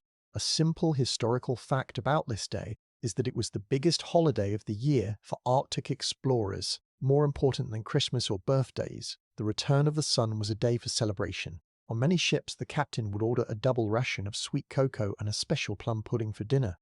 The men would dress in their best clean shirts and play music on the deck. It was a day to say we made it. You feel that pride now. You survived the dark. You kept the fire going. You stayed warm when the world was frozen. The orange glow gets brighter and brighter. It turns into a deep, rich gold. You see a tiny spark on the very edge of the ice. It is so bright you have to squint, even with your wooden goggles. The spark grows into a thin line of fire. It is the sun. It is really the sun. After months of shadows and lamps, the real light is back. You watch the first ray of sunlight travel across the ice. It moves fast, like a golden wave. It hits the ridges of the ice, turning them into mountains of gold. It hits the sled dogs, making their fur shine. And then it hits the ship. You feel the light touch the top of the masts first. The wooden poles turn from black to a warm, glowing brown. The light moves down the ropes, down the shrouds, and finally it touches the deck. You stand perfectly still. This is a moment of atmospheric silence. You close your eyes and turn your face toward the south. You feel it. You actually feel it. It is a tiny, tiny bit of warmth on your skin. It is not much. It is just a whisper of heat. But it is the most wonderful thing you have ever felt. It feels like a blessing. It feels like the world is saying hello again. You stay there for a long time, just letting the light wash over you. You think about the night shift you have finished. You think about the many hours of scraping frost, the quiet nights of reading by candlelight, and the heavy weight of the reindeer skins. You think about how the ship held you safe in its wooden arms. You feel a deep love for this old boat. It was your home in the dark, and it did its job well. You look at your friends' faces. In the bright sunlight, you can see the lines on their skin and the grey in their beards. You all look a bit older and a bit tired, but you all have the same big smile. The sun stays for only a few minutes. It just peeks over the edge of the world, rolls along the horizon for a little bit, and then starts to sink back down. It is a very short visit, but it is enough. The promise has been kept. The cycle of the world is starting again. You know that tomorrow the sun will stay longer. The day after that, it will stay even longer. Soon, the heat will get stronger. The ice will start to groan and crack, not from the cold, but from the melt. The water will turn from white to blue. The ship will shake itself free and find the open sea. You help the men tidy the deck. You feel strong. You feel like you could walk for miles. You look at the snow walls you built around the ship. Remember how they kept the wind away. They are starting to look a bit grey and old now. Soon they will melt away into the sea. You won't need them anymore. You won't need the canvas roof or the heavy frost scrapers. The season of the dark is ending, and the season of the light is beginning. You take one last look at the horizon before the sun disappears. The sky is a mix of pink, gold, and soft blue. It is the prettiest thing you have ever seen. You realize that you are a different person than the one who watched the sun go away months ago. You have learned how to be patient. You have learned how to find beauty in the small things. You have learned that as long as you have a fire, a friend, and a warm bed, you can get through anything. The sun drops below the ice, and the long shadows return. But the sky stays bright for a long time. You walk back toward the hatch. You are ready for your hot cocoa and your celebration. You feel a deep sense of peace. Your watch is almost over. You have guarded the warmth through the long polar night, and you have won. You are a sailor of the ice, and the sun has come home to you. The light is fading now, turning back into the soft, quiet blue of a winter evening. The big jobs are all finished. The deck is clear, the snow is still, and the ship is at rest. You can feel the heavy tiredness of a good day's work starting to settle into your bones. It is a soft, heavy feeling, like a warm blanket being pulled over your shoulders. The air is still and calm. The suns of the ship are getting quietly and slower. The clink of the teacups has stopped. The dogs are quiet in their pits. The fire in the stove is just a soft red glow. You are safe. You are warm. You have done everything you needed to do. The long night is over, and the new day is waiting for you in the morning. You can let go of the day now. You can let your thoughts drift away like the white clouds of your breath. You are tucked deep into the heart of the ship, protected by the thick wood and the heavy blankets. There is nothing left to watch. There is nothing left to fear. The world is turning, the stars are watching, and you are exactly where you belong. You feel your breathing become slow and steady, in and out, in and out. You are drifting on a quiet, golden sea of sleep. You are warm from your toes to your head. You are at peace with the ice and the sky. The story of the ship is part of you now, a quiet memory of strength and warmth. You are falling deep, deep into a restful sleep, knowing that the sun is just behind the world, waiting to wake you up when you are ready. The sun is rising. The gates are opening. The watch is ended.